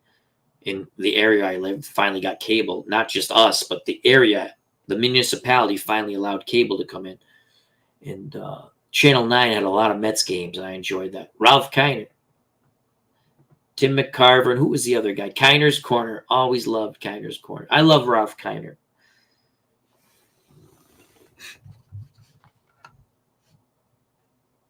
Yeah, because the Mets were competitive in 84, competitive in 85, finally break through in 86, as we know. 87, they fell off a little bit. 88, they win again. That was it for them, right? That team, that run. Should have won more. The one thing I can say about the Oakland A's, I do think they were underachievers, not the right word, but that team was a dominant team. And they only won one World Series against not the best competition either. You can't say the A's were so much better than the Dodgers on paper. Dodgers had pitching. A's had pitching. Dodgers, I was in shock when the Dodgers beat, and how when the Dodgers beat the A's, and they beat them 4-1. That was 88. 89's the Earthquake World Series. Again, San Francisco, obviously a good team. They went to the World Series, not a tremendous World Series team. And then 90, the A's lose to Cincinnati. Again, good pitching, but you look at the whole team, you think the A's should have won that, and I think they lost that either 4-0 or 4-1. So I think it was 4-1 against the Dodgers they lose. I think they beat the Giants 4-1, and then I think they lost to the Cincinnati Reds 4-1. Frank Wainscott. Billy Martin hated George Brett. Yes, he did. Yes, he did. I always liked Billy Martin. He had his demons. He had his detractors, probably rightfully so. But the things I've read and seen, the documentaries, if he liked you, he'd give you anything. If he hated you, boy, he hated your guts. He either hated you or liked you. You were either a Martin guy or you weren't. Rod Carew loved him. Willie Randolph loved him. Reggie Jackson hated his guts. Probably rightfully so, because he hated Reggie. And he had his own style of managing. And yes, it wore on players. Another fun moment was game of the weeks when they had the double headers on Saturdays. They give you the West Coast game and Billy Ball. It's the only time I could watch Billy Ball. Whether it had to either be on Monday Night Baseball or game of the week. Again, we didn't have where I live, the municipality, cable TV had not, in the state of Massachusetts, the cable companies, when they came in, had to negotiate with each municipality individually before they were allowed in. And we didn't get cable till, I want to say 83, 84. I was watching Mets games on channel 20, but that was an independent channel. God, I miss those independent channels. They were fun. Yeah, so the Mets were on 20, and then we got cable channel 9. Billy Ball, watching the Oakland A's play on, like I said, you get the late game. Sometimes, I can't remember when. It was after July. You get double headers every once in a while on the game of the week. So you have like the early game, which usually was either the Red Sox or the Mets. And then they give you a West Coast game. And when it was, I just sat there. It was such fun baseball to watch. I remember the strike year when they beat the Royals in the mini playoffs for the West. And then they lost to the Yankees. And I think they got swept 3-0. Dave Mantle, Detroit radio station WJR used an Apple computer baseball game. I don't know the name of the game. And played the 1984 What If Cubs Tigers World Series. Harwell, Carey, and Buck did play-by-play. Oh, that's cool. That's cool. I'm going to guess, was it maybe Appa Baseball? Did Appa Baseball for wind? Maybe they didn't have it then, though. But yeah, that's pretty cool. I like the what if stuff. If you've watched my channel, you know that. You guys have watched the channel because you're here. Fisk's home run, Game 6. Carbo's home run, Game 6 of the 75 World Series. Very young. I remember more of the Fisk home run, even though it was late, because I remember everyone cheering in my house. 1978 playoff game. Painful, the one-game playoff. But I remember it. 1978 Patriots firing Chuck Fairbanks, then rehiring Chuck Fairbanks because the players revolt. They had 2 coaches at the end of the year. They had a pretty good team. They won the AFC East only to get beat at home by the Houston Oilers.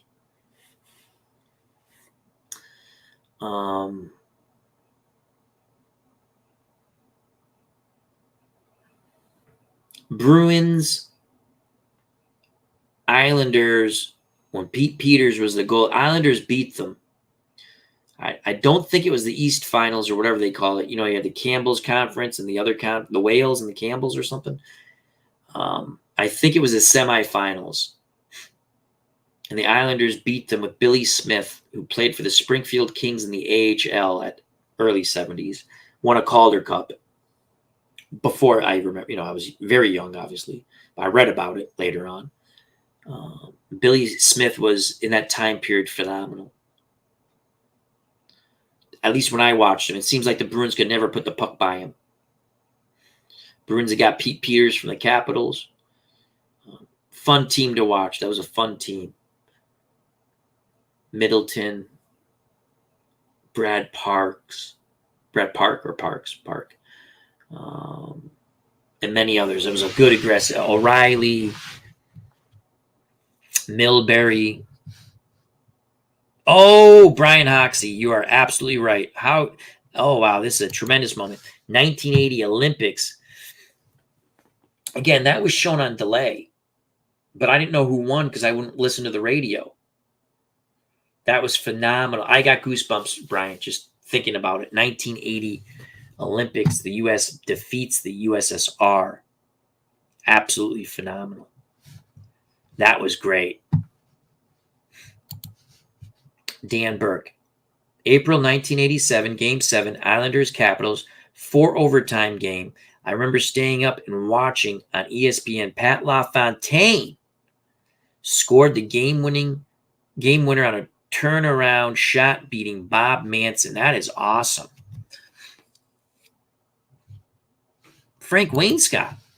Marcus Allen brother Damon was the Grey Cup MVP in 87. I did not know that his brother played in Canada. Cool information. I was telling some folks at work who are big hockey fans. I tell you, I was telling them, I said, I can watch playoff hockey and enjoy it and not even know who the players are on the teams because it's so intense. Playoff hockey is probably the most intense sporting event. It's right there. I mean, championship boxing with two very competitive fighters is intense to me. Obviously, all championship games can have the intensity, but playoff hockey, and then they get to overtime, and one mistake ends it. They didn't have to make up any bullshit rules like baseball does. I know it's regular season, but the one thing with hockey, get rid of the whatever. They still do the shootout. I don't watch much regular hockey. I follow it, just reading it. That's another stupid thing, the shootout. If it's a tie, it's a tie. Let it go. Play your 5-minute overtime, and you don't even have to play a 5-minute overtime. It's regular season. Oh well, it's a tie. Well, shit, they played for what? 60 minutes. One of the teams should have won. They didn't. Oh, well. You each get a point. World's Worst Gamer. 1987-88 Devils make the playoffs for the first time in their history.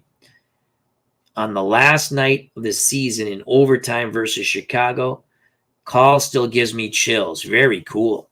See, there's different things that I don't even know about. And this is fun. I love listening to everyone's, what's your favorite or things you remember. Because some things I was like, oh yeah, I remember that. And other things like, I didn't even know that. This is cool.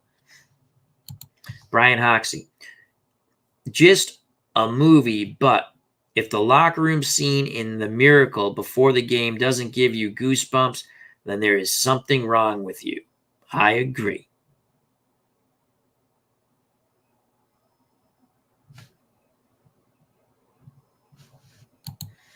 D. Scott Howard says, which Rough Riders did he play for, Frank? Talking about Marcus Allen's brother. I did not know that. I'll tell you one, sports entertainment as they call it. WrestleMania 3, Hulk Hogan, Andre the Giant when he slammed him. See, I don't forget that. They were in Detroit, right? I think they were in Detroit where the Lions play. What was the old stadium called? The Dome Stadium where Detroit played. Silverdome, the Pontiac Silverdome. I think that's where WrestleMania 3 was. I'll never forget that. When I was a kid, Larry Zbyszko turning on Bruno Sammartino. And when they were coming in and then they had the match and he hit him with the chair. Yeah.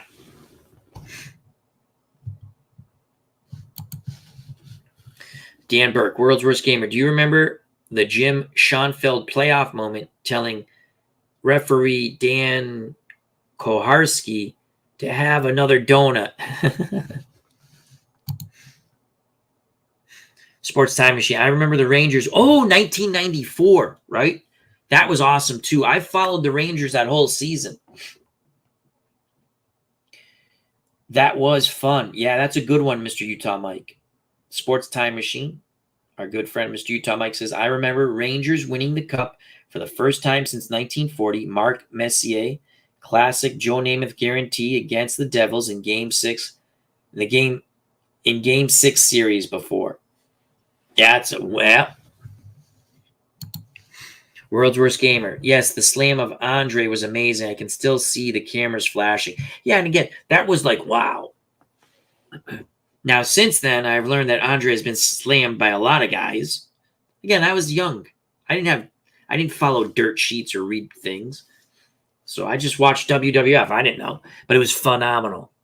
I think the match only goes like 12 minutes, but the crowd, oh my God.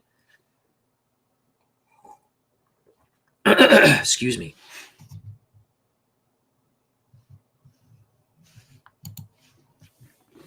Frank Wayne Scott. I wonder why Replay does not have a hockey game. No, they don't. They would probably do it quite well. Basketball's done well. I don't play it as much. I have a soft spot for Strat. I like the Strat basketball game. PC basketball is fun. I love action PC basketball. That's a good question, Frick. I think they would do it well. I'd like to see action. Okay, now let's continue on with, fun sports moments. We'll throw this out there too to expand the chat to other things. I would like to see action PC games, the Dave Cook games. I would love to see a soccer game because I think they would do it phenomenally. I really think they would. I am so waiting for that.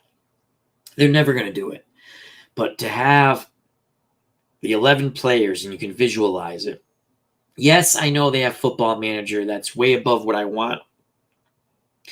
That game is a lifestyle, for God's sakes. I played it a little bit years ago. I want to just be able to play a soccer game. And I think Action PC Sports can do it. To see the 11 little squares. And you can sit there and set up your team and say, I want the guy to pass here. I want them to run this type of offense. I want them to run an offsides trap. I think it would be phenomenal. I think that would be absolutely phenomenal. And I think action PC games can do it. I have classic soccer. It's fun. I have that other soccer game. What's that called? It's no longer distributed, I don't think. Headed goal. That's fun. But I want to see where a strategy game. Yes, Football Manager strategy game, but you got to do all the GM stuff. And people love it. People love it. That's awesome. I don't want to do that. I want a game like Action. I want Action PC to do a soccer game. I want Play Games to do a horse racing game because I think they can do it phenomenal. I think they can do it. Even though I love Glory Days boxing, I will buy another boxing game. And I think Play can do a great boxing game. You have the engine already in place. It could be a similar engine to the golf game or the tennis game. You can do a horse racing game. I think they would do phenomenal with real horses, mind you. You could have your fake horses, your fictional horses too. Everything's fictional. It's a game, right? Just cards. I think they would be phenomenal. It'd be phenomenal. Why did I buy Soccer Blast? Because they have Pele and the 77 Cosmos. And I played a little bit of it. I'm not really good at it. I had fun and people helped me. But guess what? That one game I played all the way through, because I kept playing these practice half games. I said, you know what? For me to understand this game and enjoy it fully, I'm going to play it on the channel. And we had fun. Did I make some mistakes? Yeah, a few. Not too many. But I played it my way and I enjoyed it. That, in a result, I bought more soccer seasons. And I'm going to enjoy them. I just need time to play everything, just like all of us. So maybe we all hit the lottery and never worry about other stuff, and enjoy our games. Back to the chat. Ooh, Mark Jones, Savage versus Steamboat. Yes. Awesome match from WrestleMania 3. World's Worst Gamer to Dan Berg. I sure as hell remember that. Brian Hoxie. Another moment for me in 1988 NBA dunk contest between Michael Jordan and Dominique Wilkins. That was fun. That was when the dunk contest was still new, fresh, and fun. Yes, that was good. Ooh, Larry Bird What the hell team was it? Was it Atlanta? I think it was the Hawks. And he just went insane on them. And then his duel he had with Jordan, the duel he had with Wilkins. But the bench, you can watch it on YouTube. It's hilarious. The bench is like, there's no way he's going to hit that shot. He was hitting shot after shot after shot. It was hilarious. Arnold Hunter, 1969-1970 NBA championship game. Wilt comes out. Yes, he was hurt. They wrapped him up. He played enough minutes to make a difference. And the Knicks defeated the Lakers. That's a good one. I'm too young to remember. I've seen that. I remember there was a show called Greatest Sports Legends hosted by Tom Seaver and some other athletes, and that was one of my favorites. Willis Reed's Greatest Sports Legends. Frank Wainscott. Damian Allen started in Edmonton and ended in Ottawa, and that is Marcus Allen's brother. I did not know that. D. Scott Howard. Agreed about Action PC Soccer, but Dave doesn't have anyone who knows. Dave doesn't have anybody who knows hockey or soccer. Do you mean soccer? I just think it would be so much fun. I think they could do it right. The Action PC games are phenomenal. They're phenomenal. He has the pre-sale for the baseball game. I'll be getting that. His sales are tremendous. I don't even buy a lot on sale anymore because I got everything I want. But, I mean, again, they had a discussion about the sales drive sales. Yes, they do. If you don't want to have a sale, that's cool, but don't be a dink about it. I'm not going to go any further with that because I'm enjoying Apple. So, of course, I didn't buy it from Apple. I bought it on eBay. So, but I think I will be picking up a few. I like that they have World Series sets. You can just get the World Series teams. I like that. That's just me. World's Worst Gamer. Mark Jones, definitely some great matches between those two leading up to that big match, too. Yeah, the build-up to WrestleMania 3 was phenomenal. That's what wrestling's missing, you know? Soccer, yes. That's what I thought you meant, D. Scott Howard. World's Worst Gamer. I badly, badly want a harness racing sim. That would be cool. That would be cool. Harness racing. That's with the buggy.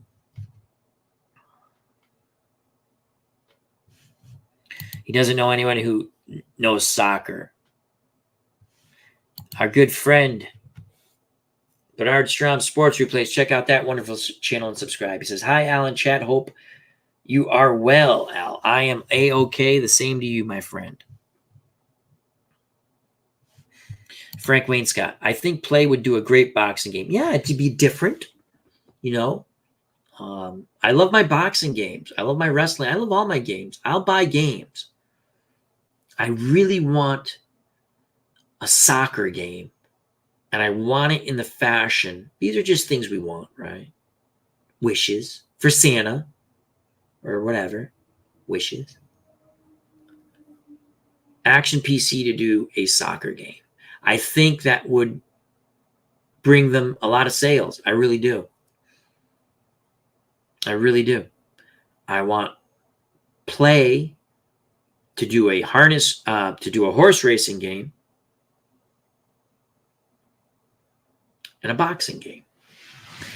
Do not do the boxing game like the wrestling game because it wouldn't work. That engine would not work with boxing.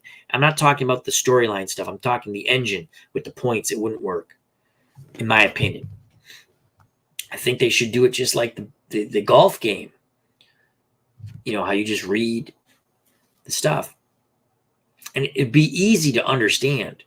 There's not, the guy however you want to put the traits, how they have the traits, it'd be cool. I think it'd be a lot of fun.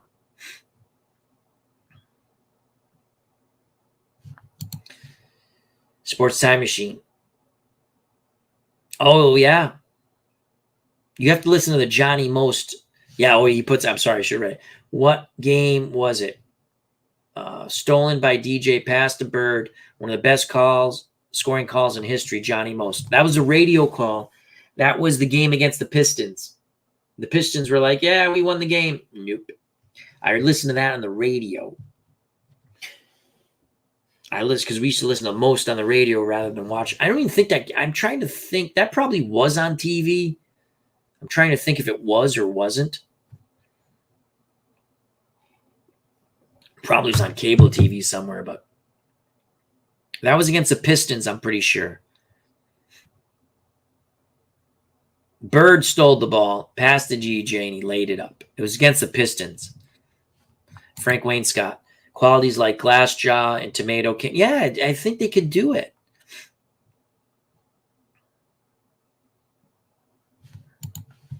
World's Worst Gamer. You want a good soccer sim football? I don't like Football Manager. It's not for me. I just want to play the game. It's just, if you enjoy it, that's awesome. I just don't like it. I played it a bit. I just want to play the games. And a lot of it's the whole GM thing. But it's a great game. It's probably the most popular game in the world when it comes to sports sims, right? I'm glad you're enjoying it. Who are you playing as, World's Worst Gamer? Give us an update on your football season.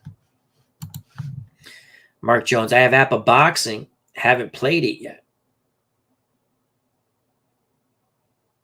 Appa did a boxing game? I've been trying to get their basketball game, but it's really expensive on eBay. Appa had a boxing game.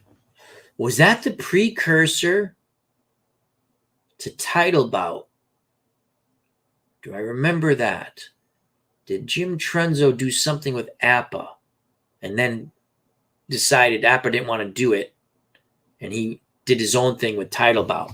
Mark, is that with Jim Trunzo? Frank Wainscott. Al, remember when the Super Bowl champs would play the college all-stars? A little before my time, I know what you're talking about, though.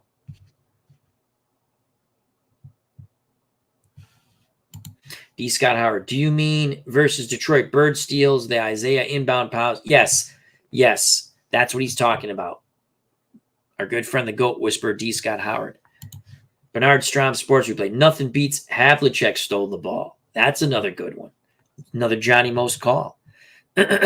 World's Worst Gamer. No. I don't play Football Manager 24. Too complex for me. I just watched a streamer play it, and it was very entertaining. Oh, cool. No, I agree. It's entertaining. I want to just play the game. Mark Jones, for 1 year, Appa Boxing in the 90s. Cool. Dan Burke. Appa had a bowling game, too, that was really good. I wonder why they stopped it. I think, well, it could have been then. Okay. Because I got my title bout in the early 80s. I think Jim Trunzo pops into my head that he worked on that. I think I read that somewhere. Mark Jones. Yes, Jim's game. Okay. I'm going to have to try to. I would love to pick that up. Appa, there's something. Let me grab the card. Where'd I put them? There's something about, again, I never thought I would like Appa, because of the way you got to look at the chart and this and that. But there is something about it. I looked at the Appa. Was it? No, I'm sorry. This was Avalon Hill for the golf game, so it's not Appa, but there's something about it. It does work. So I could see a bowling game would have been fun. I have a bowling game I picked up off ASG, but it's supposed to come out with a PC game, so I didn't get too far into it because I'd rather have the PC game because I'm horrible at scoring bowling. I know it's not that hard, but I don't bowl. I like watching bowling. I like the drama of bowling. I know that sounds silly, but I do like it. I think Appa bowling would be fun.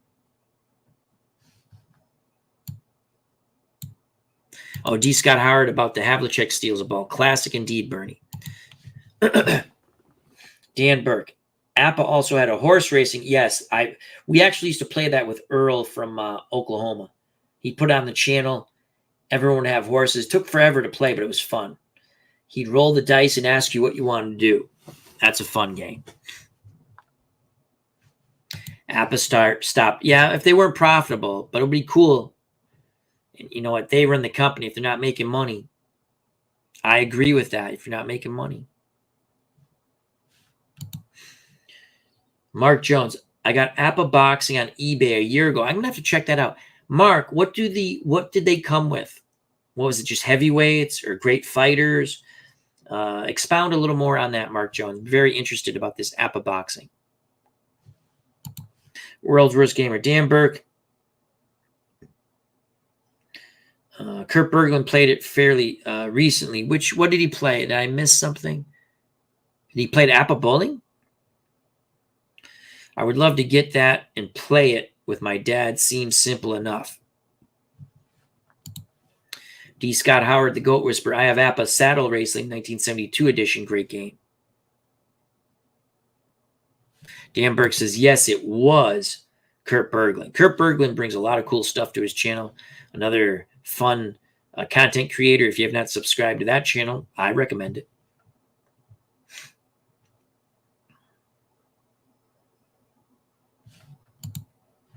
D. Scott Howard says, I met Al playing Appa Racing live with Earl. That was a lot of fun. Took a long time. But you went there. I think he did it on Sundays. Am I correct, D. Scott Howard? My hair's messed up. I think he did it on Sundays.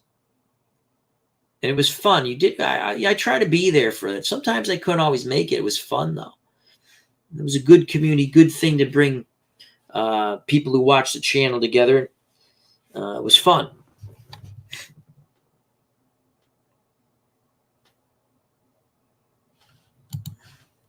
World's Worst Gamer. Al, will you ever give Here's the Pitch a chance? It is cheap to get into. I really like the cards. Fun baseball game.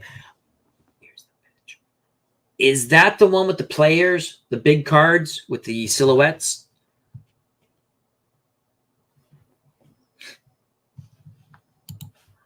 Mark Jones, about Appa Boxing. It came with 8 original weight classes. Nice. All-time great fighters, Mark? I'm gonna check that out. Frank Wayne Scott. Appa Hoops game will make you pull your hair out. It was frustrating as hell. Oh, really? I've been looking at that. It's very expensive on eBay. Mark Jones, about 10 fighters per class. Cards look like the baseball game. What are the 10 heavyweights? Let's see if we can guess. Marciano, Lewis, Ali, Frazier, Jack Johnson, Jack Dempsey, Lewis, Foreman, Liston, Patterson. Those are the 10. I probably won't remember what I just said. I'm just curious, where are the 10 heavyweights? If you're able to look. If it's a pain, don't do it. Once a week, Beatles was there. Yes, he was. Herb Pilgrim. Happy birthday, Herb. So it's Herb Pilgrim's birthday. I haven't seen him in a while, but happy birthday. D. Scott Howard, about Appa basketball. I made it into the third quarter of an Appa basketball game once. LOL. Well, I will not be purchasing that then. Thank you very much for the input.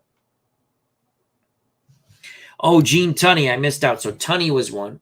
I think he means Tunney, not tummy. Gene Tunney. Copyright, right? Gene Tunney. The Panzone. Gene Tunney. I like that.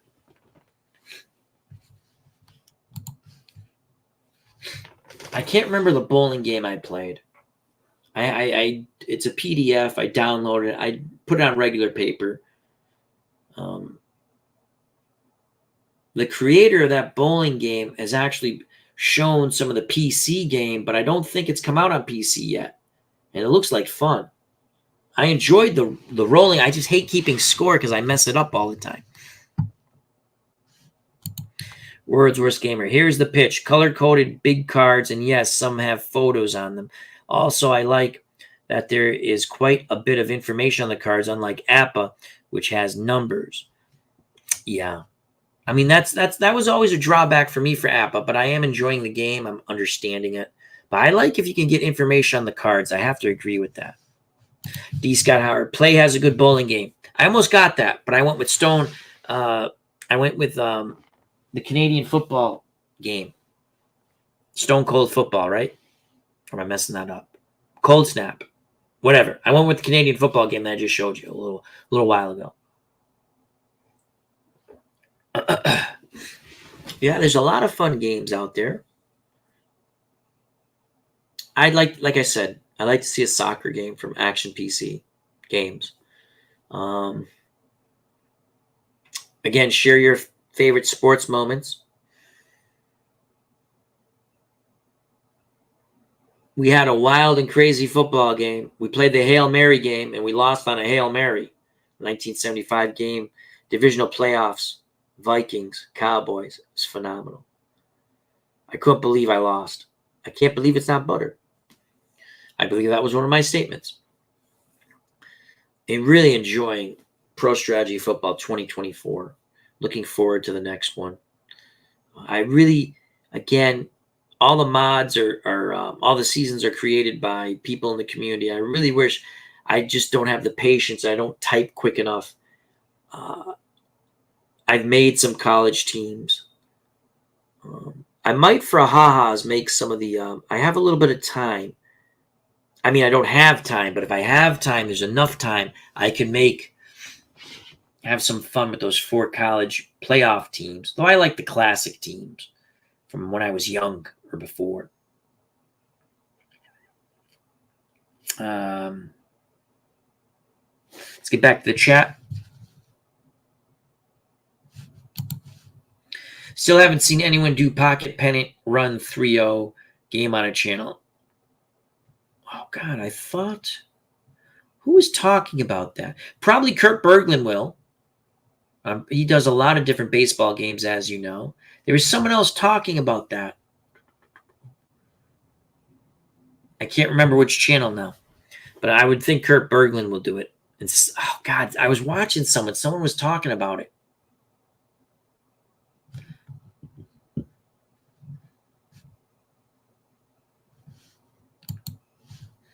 Mark Jones. Ali, I had him. Dempsey, Frazier, Schmeling. Okay, didn't have him. Rocky, Lewis, Rocky, Lestarzer, Walcott, Jeanette. That's not bad. Sullivan and Langford. Interesting combination.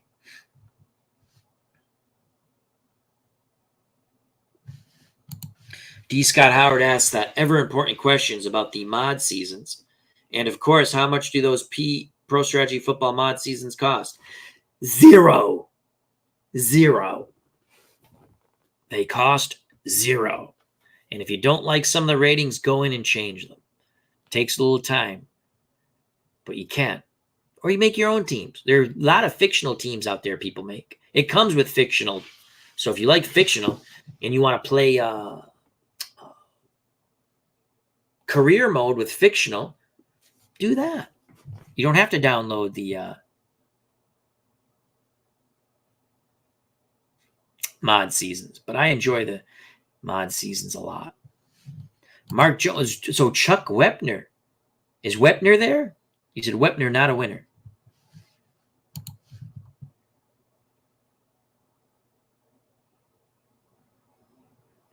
Tim Steinhauer. Hopefully I pronounced that right, Tim. I hope you're doing well. Which do you prefer? I understand both are good, have good products. Pro Strategy Football 24 Action PC Football. I have them both. Tim. They're both good games. I've been playing more Pro Strategy Football on the channel because it's more aesthetically pleasing. Action PC Football is extremely fun. They have great sales. You can't go wrong with either one of them. Remember, Pro Strategy Football is just over $20 on Steam with tax. All the mod seasons, as we always joke, how much do they cost? They're free. You have to understand how to download them and it's very easy. You download them and put them in the right spot, and you can play the games. Action PC Football gives you a lot of the different players. Pro Strategy Football only gives you, for the old season, 43, the guys who played the most.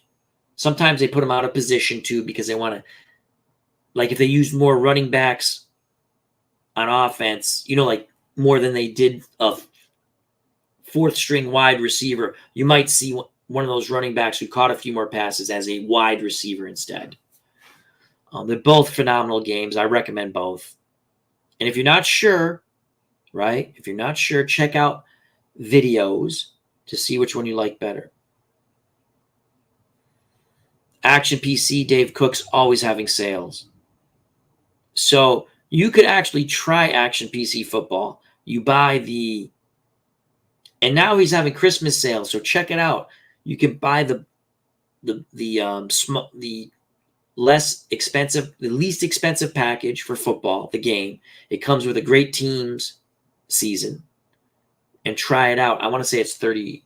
Oh God, I don't remember. It's not that expensive. They're both good games. Different. They play differently. They both have tremendous strategy. I enjoy Pro Strategy Football as much as I enjoy Action PC Football. I just go through phases like what I want to play right now. I'm playing a lot of Pro Strategy Football. And I love the uniforms. I like playing the old teams because I get to see Pat the Patriot. But I don't think you go wrong with either game. 2nd and 10, no animation, text-based, but a lot of nice eye candy.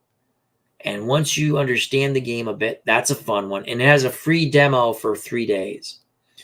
But Strat's fun too, more expensive.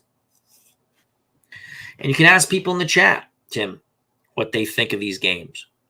But again, it comes down to you and what you like. I appreciate the question. Frank Wainscott. I have Avalon Hill tennis game, 1983 cards, tons of men and women fraternities. You can get that on, what's that called? Vassal. I have it on Vassal. I downloaded it. But I almost pulled the trigger on that game a few months ago on eBay. It's a fun, logically well played out game too. Well thought out game. Plays quick, plays fun. Wepner is in the game. Awesome sauce. D. Scott Howard. Wepner, one of these things is not like the others. That's funny.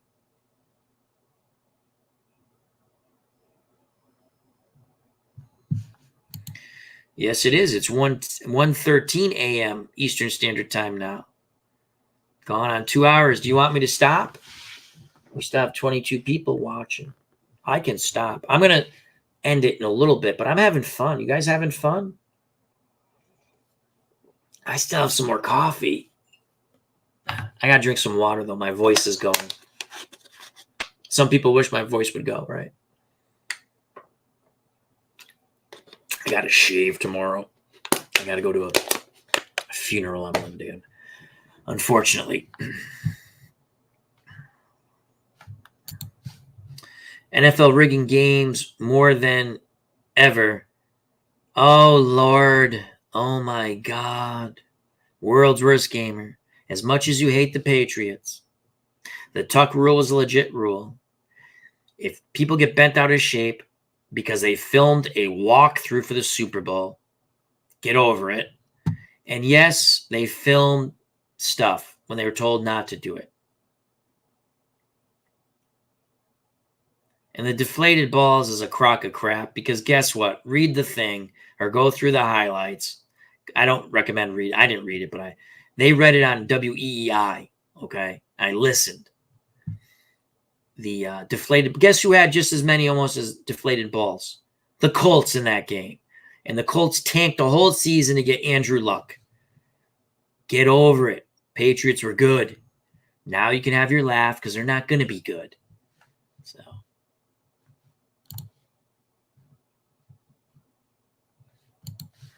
Bernard Strom's sports replays. Not sure my favorite sports moment. The field goal. Oh, yeah. Adam Vinatieri against the heavily favored Rams, right? What the hell were they called? The something on turf. The greatest show on turf. Yeah, the Rams. And what's his face? Falk still complains. Marshall Falk. Oh, my God, they filmed our walkthrough. You know what a walkthrough is before a game? If you played football, any level, it's literally like when we did our walkthroughs in high school football and our walkthrough. I played in the Western Mass League. You're running like your basic plays just to warm up. Come on, Marshall Faulk, get over it. You guys should have won. You didn't. You got outplayed. And had they not called a iffy pass interference call, it was a pick six the other way, and the game would have been done. But it was more fun watching Vinatieri break your hearts with the game-winning field goal.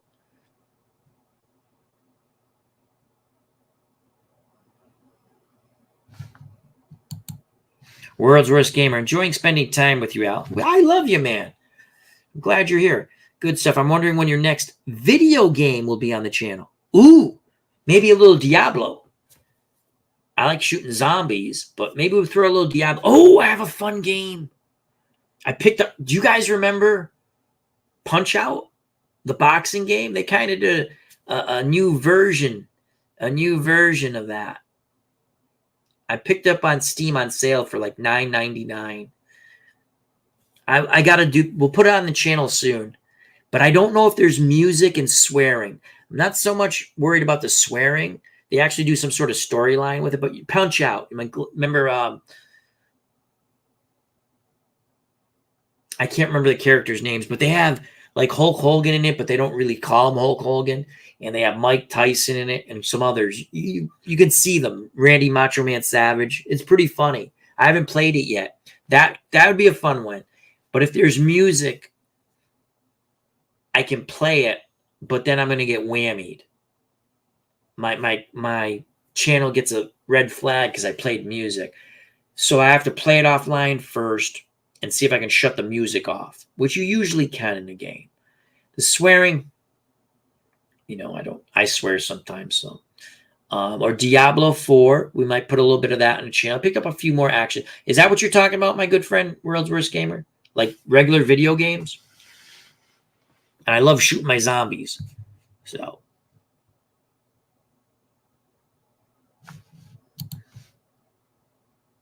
Bonnie Bridge. Was that the big fight tonight, Mark? There's a pay-per-view fight. Way too many fights they put on pay-per-view that just should be on regular cable.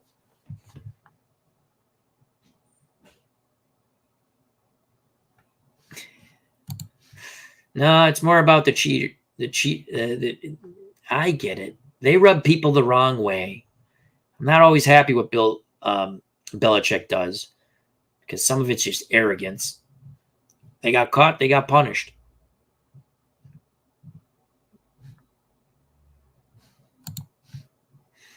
D. Scott Howard. I haven't even had dinner yet. Early out west.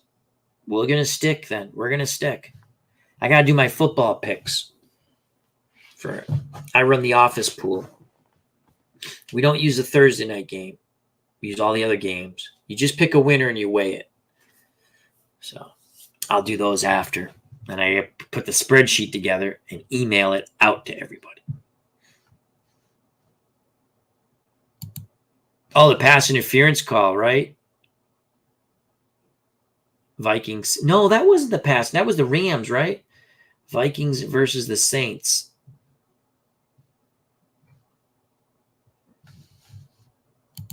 Frank Wayne Scott. Good night, chat.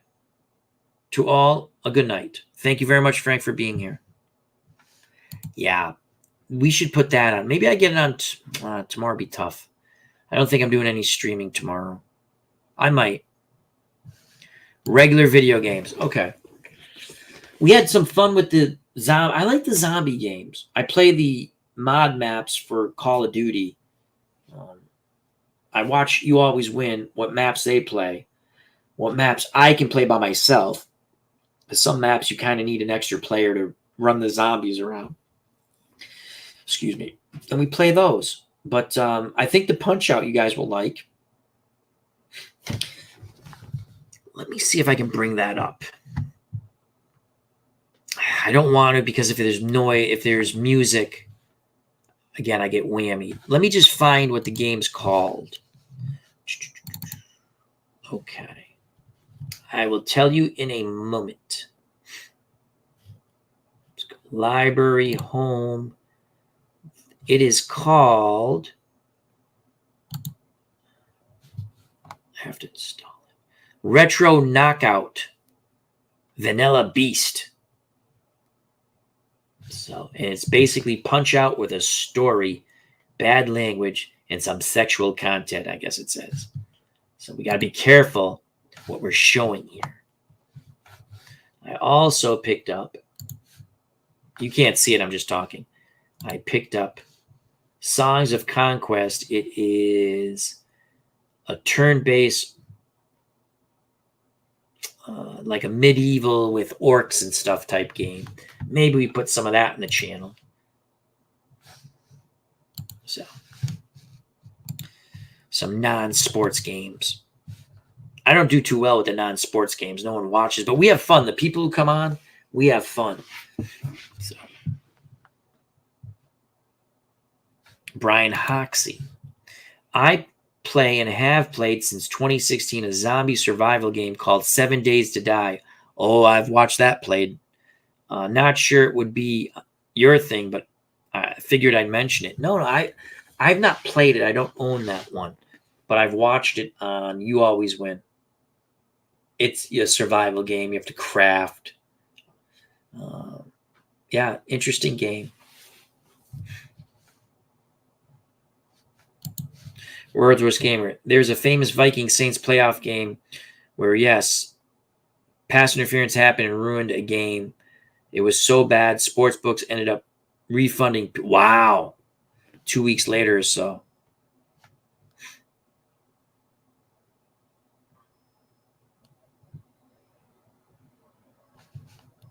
Yeah, that's the name for the game. So I want to play it first offline. I haven't even installed it yet. And I got to see. Because there's certain things you get whammied. I can't play music. I get whammied for free music that you can use on YouTube that people put in copyright strikes. And YouTube doesn't give you the strike, but somehow these people from Russia own your video now. When you know, and I have to explain to YouTube and fight with them. That's why I don't put music on the channel anymore. I did a football game and I had some music in the background, some like military band music. I said, oh, this is cool. Came out great. This is years ago. This is great. I enjoyed it. Had a few more views when I was trying to grow my channel. And then you get the copyright hit. I had to take the whole thing down. Somehow free music was owned by these Russian dudes. And YouTube just doesn't. And I remember explaining to them, at least they took the copyright hit away. But somehow those guys own my video. I mean, they didn't get any more views than I did. I took it down. You know? You say it's free music. I explained to YouTube it's free music, but yet you let them put their claim in and you allowed it. So I try to stay away from any music. And they keep going, oh, add free music to you. No. I don't want to add music to my channel.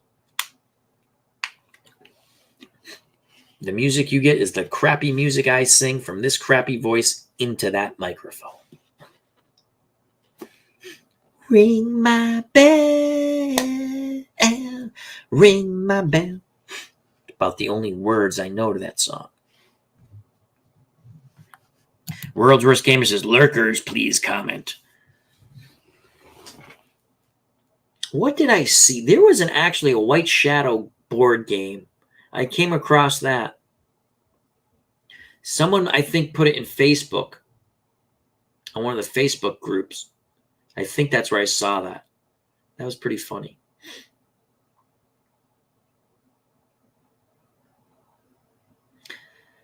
Well, what else do you want to talk about? We're going to go 6 more minutes, I think. It's 1:24 a.m. I want to hear about your projects. What are you looking forward to? How did your Black Fridays go? I know other people have talked about it. How did your Black Friday? Did you buy anything? Obviously, I showed you what I bought. And now, you know what we have to do? Yeah, we're going to keep buying stuff probably, but we need to start playing. All of us need to start playing the stuff we bought. Ooh. World's Worst Gamer says, what did I have on the last pizza I ate? Pepperoni, mushrooms, and onions, and it was fabulous. That's probably my favorite pizza. Pepperoni, mushroom, and onions. Yeah. It's one of my favorite pizzas. My all-time favorite. I can eat pretty much any pizza. I can even eat pineapple on pizza. I can eat ham on pizza, but I like pepperoni, mushroom, and onions. What's the last thing you ate on your pizza? I like that question. World's Worst Gamer. I'm looking forward to playing Pocket Pennant Run 3 once the software becomes stable. I had some trouble with it. What's wrong with it? It's a fun game. Now, they came up with cards, right, this time? And I do think Kurt Berglund will play that on his channel. Probably Uncle Dave will play it on Uncle Dave Gardner will play it on the channel too. His channel. It's a fun game. I played the original version a little bit. And Pocket Pennant Run 3, yes, they have playing cards. That's interesting to me. Brian Hoxie just finished up race 28 of 34 in my fictional red, white, and blue racing season. Also playing a tourney in the all-time great set of History Maker Hoops. Is that the full play game, or is that the one where you kind of get the number and you figure out how much the score is? Because they have two different kind of games, right, for basketball? Mark Jones, that's what I get in New York at Giovanni's. The big cheese, pepperoni, mushroom, and onions. Nice. I love pepperoni, mushrooms, and onions. It just is a nice taste. I mean, I can do plain pepperoni. I can do cheese. I can do sausage. I can do a sort of like a meat lover, pepperoni hamburg. But I like pepperoni, onions, and mushrooms. D. Scott Howard's pizza. Thank you, World's Worst Gamer. I like that question. D. Scott Howard says, straight pepperoni by the slice at my local tap house / pizza parlor. Cool. Nice. Brian Hoxie. Okay, so that's the express version, that basketball game. Okay. World's Worst Gamer. I like onions with steak and pineapple on pizza. Interesting combination. I have not tried that. It sounds, you get a little salt, you get a little sweet. Sounds good.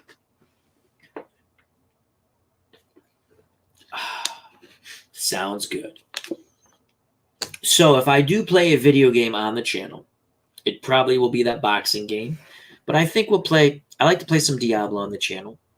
I think you can actually chat more with Diablo because I can kind of look away, make sure I'm in a safe spot. We'll figure that out. Again, my video, not that I get a lot of views anyway, but the video game, I mean, I had a phenomenal run with the zombies. I was like, oh, this is so much fun. And no one watched. Again, I don't care about that, but I was like, man, I played really good. I played really good. I think there's a map. It's called The Coast or something. It's based on the coast of Skull Island for King Kong. Very basic map. No perks. No pack-a-punch. You got your guns, and when you die, you die. And that is probably one of my favorite maps. We might put that again on the channel. I had so much fun with that. Brian Hoxie. Place by me makes a pizza with garlic sauce, white pizza, instead of traditional. Really good with about any topping. Yes. Nice whites, what I'd call a white sauce. A garlic. Yes. Very nice. Richard Atoni. Sausage, mushroom. Here, unfortunately, person I'm married does not like that combo. You gotta do the half and half. Or, Richard, you can do, I don't know how many people in the family, but you can do a small pizza for you and a small pizza for her. Or you get a medium half and half. Here's our good friend.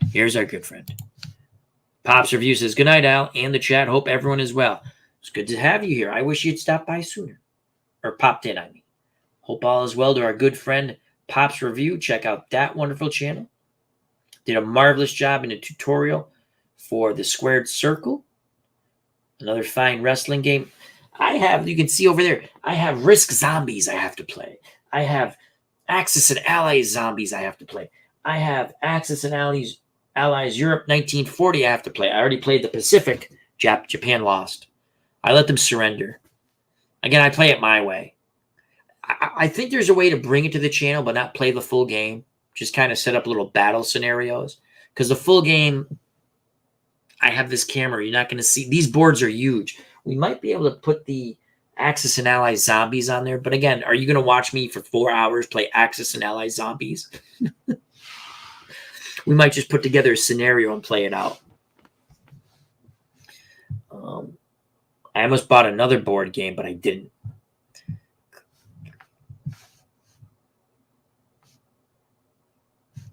Pops Review says, I can't believe I'm up this late. Will you get some rest, my friend? God bless. Brian Hoxie. I like pizza, but will pass it for good Italian beef anytime. World's Worst Gamer. Al, are you playing any bad teams in replay offline? 1935 Philly Athletics replay of mine has been an interesting experience. I don't know what to think about playing 154 games and having no chance to win pennant. Well, I played the 1960 Red Sox, but I have to have interest in players. I'm thinking about a Ralph Kiner season for Pittsburgh because they were bad teams, but he was so good. So I played 1960 Red Sox, and they're not good. I'm playing the 1961 Red Sox offline. They're not good. Playing 91, we put a few games on the channel. It's funny what does well. Just my experience, and every channel is different. People like card and dice. Sometimes, to me, I'm like, wow, they're watching that. I can't believe it. I'm having fun. I'm learning the game, like APA. My biggest problem with APA is switching the charts. I sometimes forget to switch the charts, even though I know the rolls are out most of the time. But yeah, because I played the 60 season of the Red Sox on PC Replay Baseball. I'm playing 61 now, along with 91 and 76. I played 91 a little bit on the channel. I think I put some 76 on the channel, though I don't know if it was I think I put a Red Sox game. And I'm playing 1938. Jimmy Fox for the Red Sox hit 50 home runs. I played the opening game. Yeah, so that's what I'm playing. But they're a pretty good team. They finished second, just no pitching. 76 team finished third, so they're not horrible. 61 team, they can hit a bit. Pitching, I would say, is slightly better than 1960, but they're still bad. Pops Review. We love zombies. Yes, we do. Brian Hoxie. World's Worst Gamer. The 2 towns I live next to were founded by Italians. I'm in a great spot, like 5 restaurants, over 100 years old and still family owned. Cool. Richard Atoni. Al, Vikings and Cowboys loved it. If Dallas doesn't win, that was a great game. Old enough to say I watched the original. Drew pushed off. It looks like he pushed off. I kind of remember the game.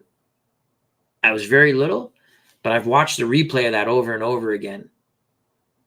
It looks like he pushed off, but they didn't call it. Because of the angle when you watch it. I just remember, was it Paul Krause? I think it was Paul Krause.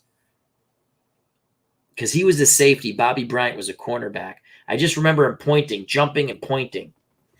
I mean, even I had the still shots for that, but.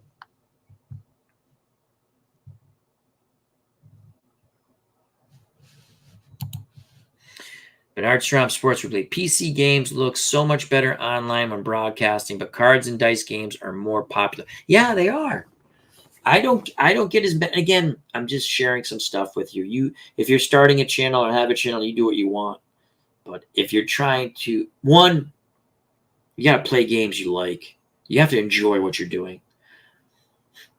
Yeah, when you start to do it, you might not have anyone who watches it. You might have a ton of people who watch. Bernard Strom Sports Replays, he's grown his channel. Legend Sports Universe has grown his channel because they like what they're doing and they're going to do it their way. People love card and dice, but you have to do what you feel you want to do. I like card and dice too. I just, what I'll tell you this, when you put a new card and dice game or season on my channel, at least, I get more than normal views. And then you play it a few times and you get much less than you thought you were going to get. So, but you have to play the games you like. And I'm enjoying APA. We're going to finish it off. Hopefully the Red Sox win one game at least in our 49 World Series. But yeah, I mean, I think PC Replay Baseball, of any of the card and dice games brought to PC, but still true card and dice games, is probably the most aesthetically pleasing game. Strat is fun too, and I like it. I just wish certain things were larger. Replay Gamer did some nice tutorials on how to adjust your strat game on the PC. I watched the first two, but I'm more interested in the third one on how to. I think the third one is the photos and how to adjust things. I think the second one also, I got to rewatch it. I think the second one, I haven't watched the third one yet. The second one had the ballparks. I think he's going to have more about that in the third video. Again, I was cleaning the kitchen and listening. I wasn't really watching it. But PC Replay, another fine content creator. So, I mean, and again, Strat PC Baseball is fun. Should they update it? Yeah, they really should. If I was them, I'd throw some money at the guy who did PC Replay Baseball.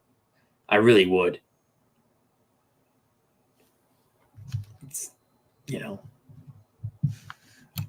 Brian Hoxie.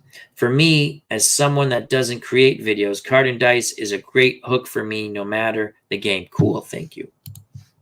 Pops Reviews. I like your new view of Glory Days boxing that you have been going. The regular, well, I'll tell you something, Pops. I did the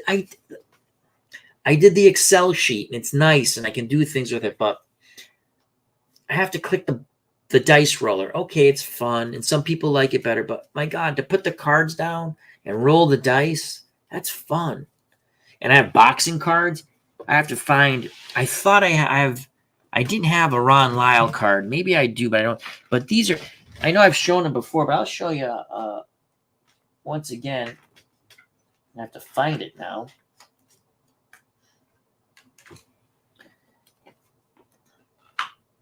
I got some really fun boxing cards. I'll just show you a few. I've shown them off on the channel before, but again, I didn't even know Topps they did like a 1950s sports set. And this is Rocky Marciano. This is awesome, this card. This is a Rocky Marciano card from, I can't even read, Superior Card Company. They printed 500. Jack Dempsey. I got to put it in a new sleeve. And again, this is Collector's Mints limited edition. I don't know who printed it, but I think it's lovely art. Now, this is Ali Foreman, and it is by AW Sports Inc. Beautiful cards. Ernie Shavers. So it was cool when I had the cards, I could put them on the table and you could see. I liked it. I was like, oh, it's a nice visual. I have a few George Foreman cards. I like this one probably the best. I showed the Muhammad Ali cards that were like metal. They're really cool.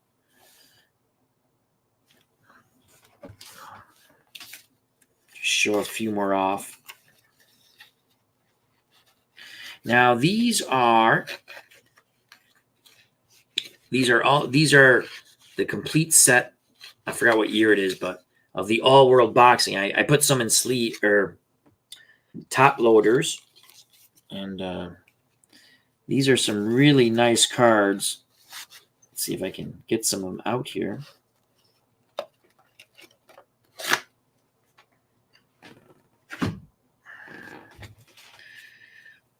Max Schmeling. I should be probably wearing gloves, I guess. I don't know. Okay. The Hammer of Thor, Ingemar Johansson.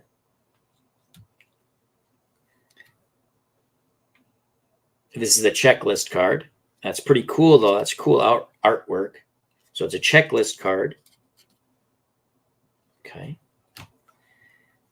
Ali Frazier 1. And then a little blurb on the back of it. And these cards are really nice and glossy and just beautiful. Another Ali card. Another Ali card. They got a bunch of Ali bonus. Ali. Ali. Ali. This is a nice George Foreman card, too.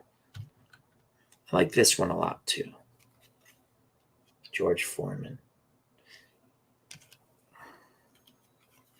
Rocky Marciano.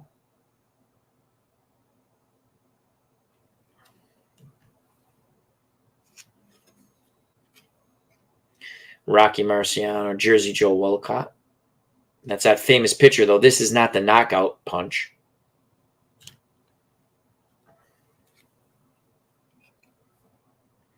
Jack Dempsey.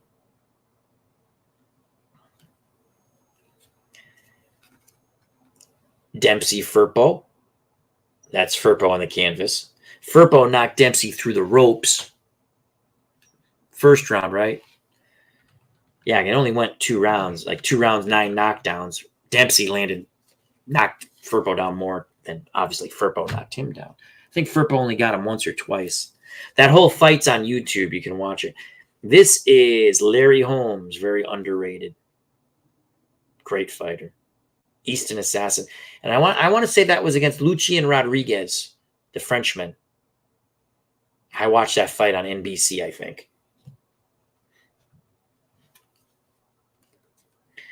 Kenny Norton.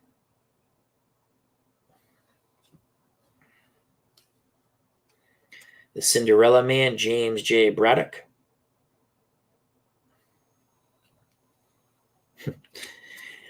This guy, Tommy Burns, who looks like a psychopath there. The Giant, Jess Willard.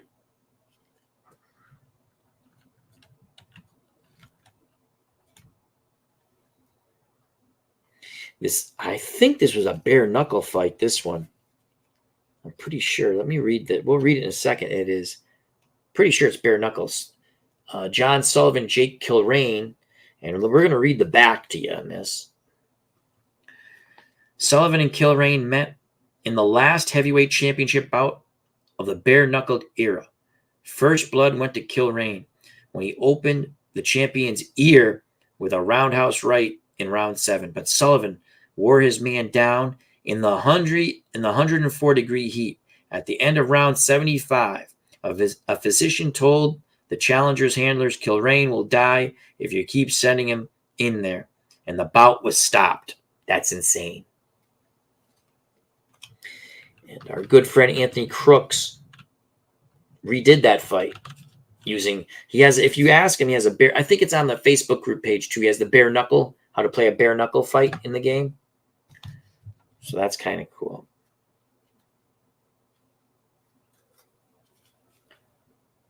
John L. Sullivan.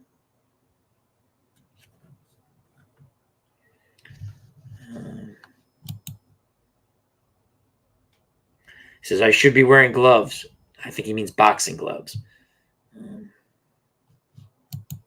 Brian Hoxie. That's it. If you're not enjoying what you're playing, viewers can tell. Not any different playing games off camera. Exactly. Why play them if you're not having fun? Agree. Opened his ear. Right, exactly. Brutal. Mark Jones. Firpo just gained induction into the International Boxing Hall of Fame. Nice. Firpo he beat Jess Willard. I read that a little while ago. I kind of knew that before, but I had forgotten. So he beat Jess Willard to get his title shot, or helped him get his title shot. Dempsey knocked him down 9 times in 4 minutes. Yeah, it was wild. You can watch that whole fight on YouTube. It's amazing. Taylor Philo Stevenson, the what if. And it's funny, in boxing games, he's probably highly overrated. Unbelievable amateur. I think his power would have held up because he knocked people out in the amateurs. But I think his stamina should be lower in the games. Though, again, it's a what if. You figure he would train hard. And interesting. It was an all-time great. The Boston Gob, Jack Sharkey.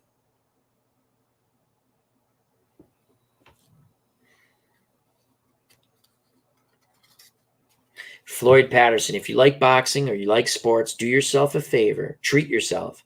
Go on YouTube, watch all 3 of the Floyd Patterson, Ingemar Johansson fights. Oh, they are highly entertaining slugfests. The old mongoose, Archie Moore. I met Archie Moore at a Rocky Marciano dinner. They used to have these dinners raising money for the Rocky Marciano scholarships that they gave out. Very nice man, God rest his soul. Archie Moore was a really nice guy. Arnold Crean, Jersey Joe Wolcott.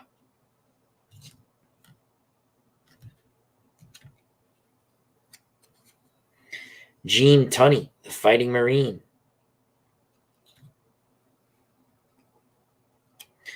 Tunney Dempsey 2, the long count. You can see Dempsey Tunney getting up, excuse me.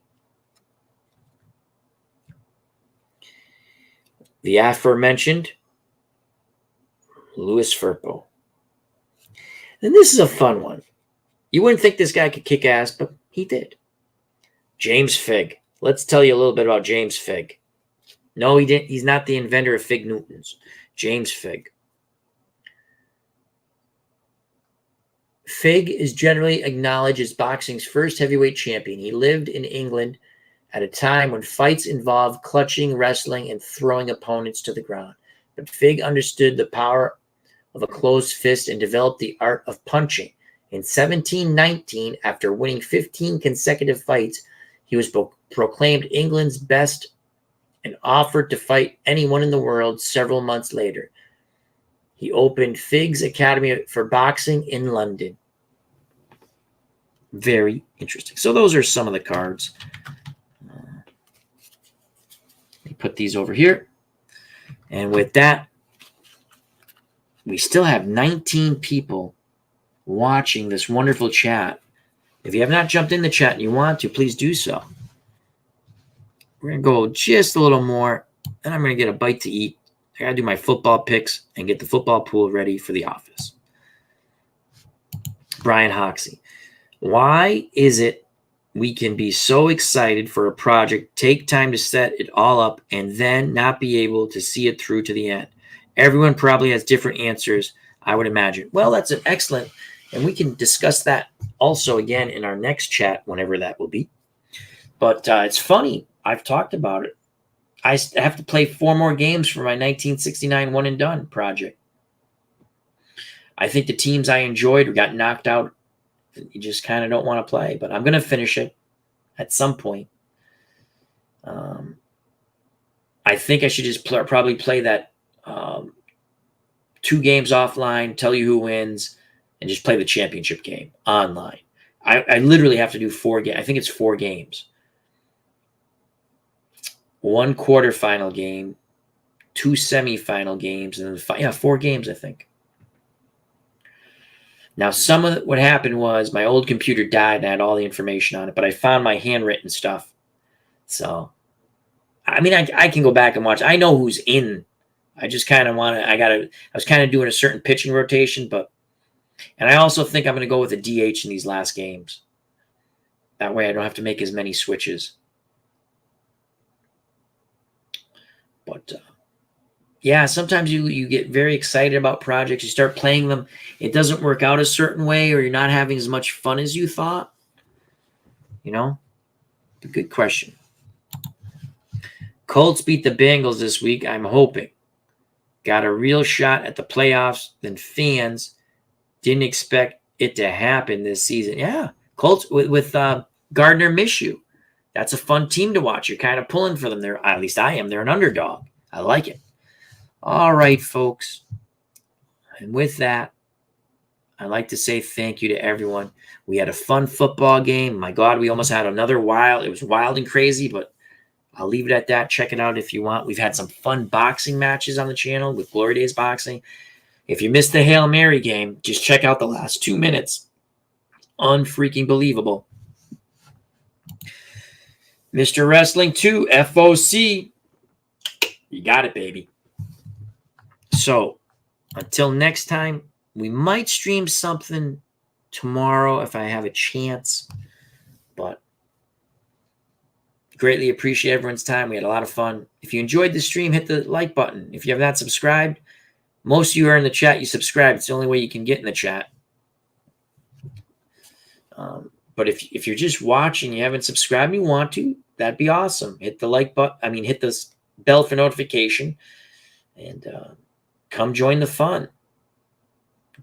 Also, check out the other wonderful channels in our community, such as Pop's Review and many, many others. Sports Time Machine, Dave Gardner, Appa Bryan, Dave Little, and there's many others. World's Worst, Cutter Historical. And you'll see many of the same people and more in the chats. And always say hello to people. It makes them, might cheer them up. You never know, right? All right, here we go. Because I really have to do my football picks. I like to say thank you to Pop's Review. Thank you to Arnold Hunter. Brian Hoxie, Mr. Wrestling 2. Check out his wonderful channel. A lot of great things he's doing with an Excel setup for Filsinger Wrestling. It's absolutely fabulous. Mark Jones. I don't think I'm going to be able to get everybody in, but we're going to try. Bernard Strom Sports Replays. Please check out and subscribe to that wonderful channel. Richard Atoni, or I think it's a Tony. I bet you they pronounce it a tone, but I think it's a Tony. The Goat Whisperer, D. Scott Howard. World's Worst Gamer, of course, as he really helped out the chat a lot with coming up with some fun topics about the pizza. I like that. Frank Wayne Scott. Continue to scroll up. Tim Steinhauer. First time I think we've seen Tim in the chat. It was good to see you. And he had asked which do I like? I love both Pro Strategy Football and Action PC Football. It's just, whatever is tickling my fancy or scratching that itch for the moment. And I do love the uniforms in Pro Strategy Football. Dan Burke, thank you. And continue to scroll up. Sports Time Machine, our good friend, Mr. Utah Mike. Please check out that channel and subscribe. Arnold Hunter, we already said thank you. I don't know how much farther. Oh, David Mantle, thank you. I try to say hello to everyone who comes in. I try to put up every comment that, we miss some, but we try to get them all in. Jeff Hunter, thank you. Legend Sports Universe, another fun content creator. Thank you. Our good friend Pesky Pull. Check out that channel. Dave Little. Thank you. Another fine content creator. Neil Lau, thank you. Larry Mullins, thank you. Steeler Fan 1933. Jim L, thank you, thank you.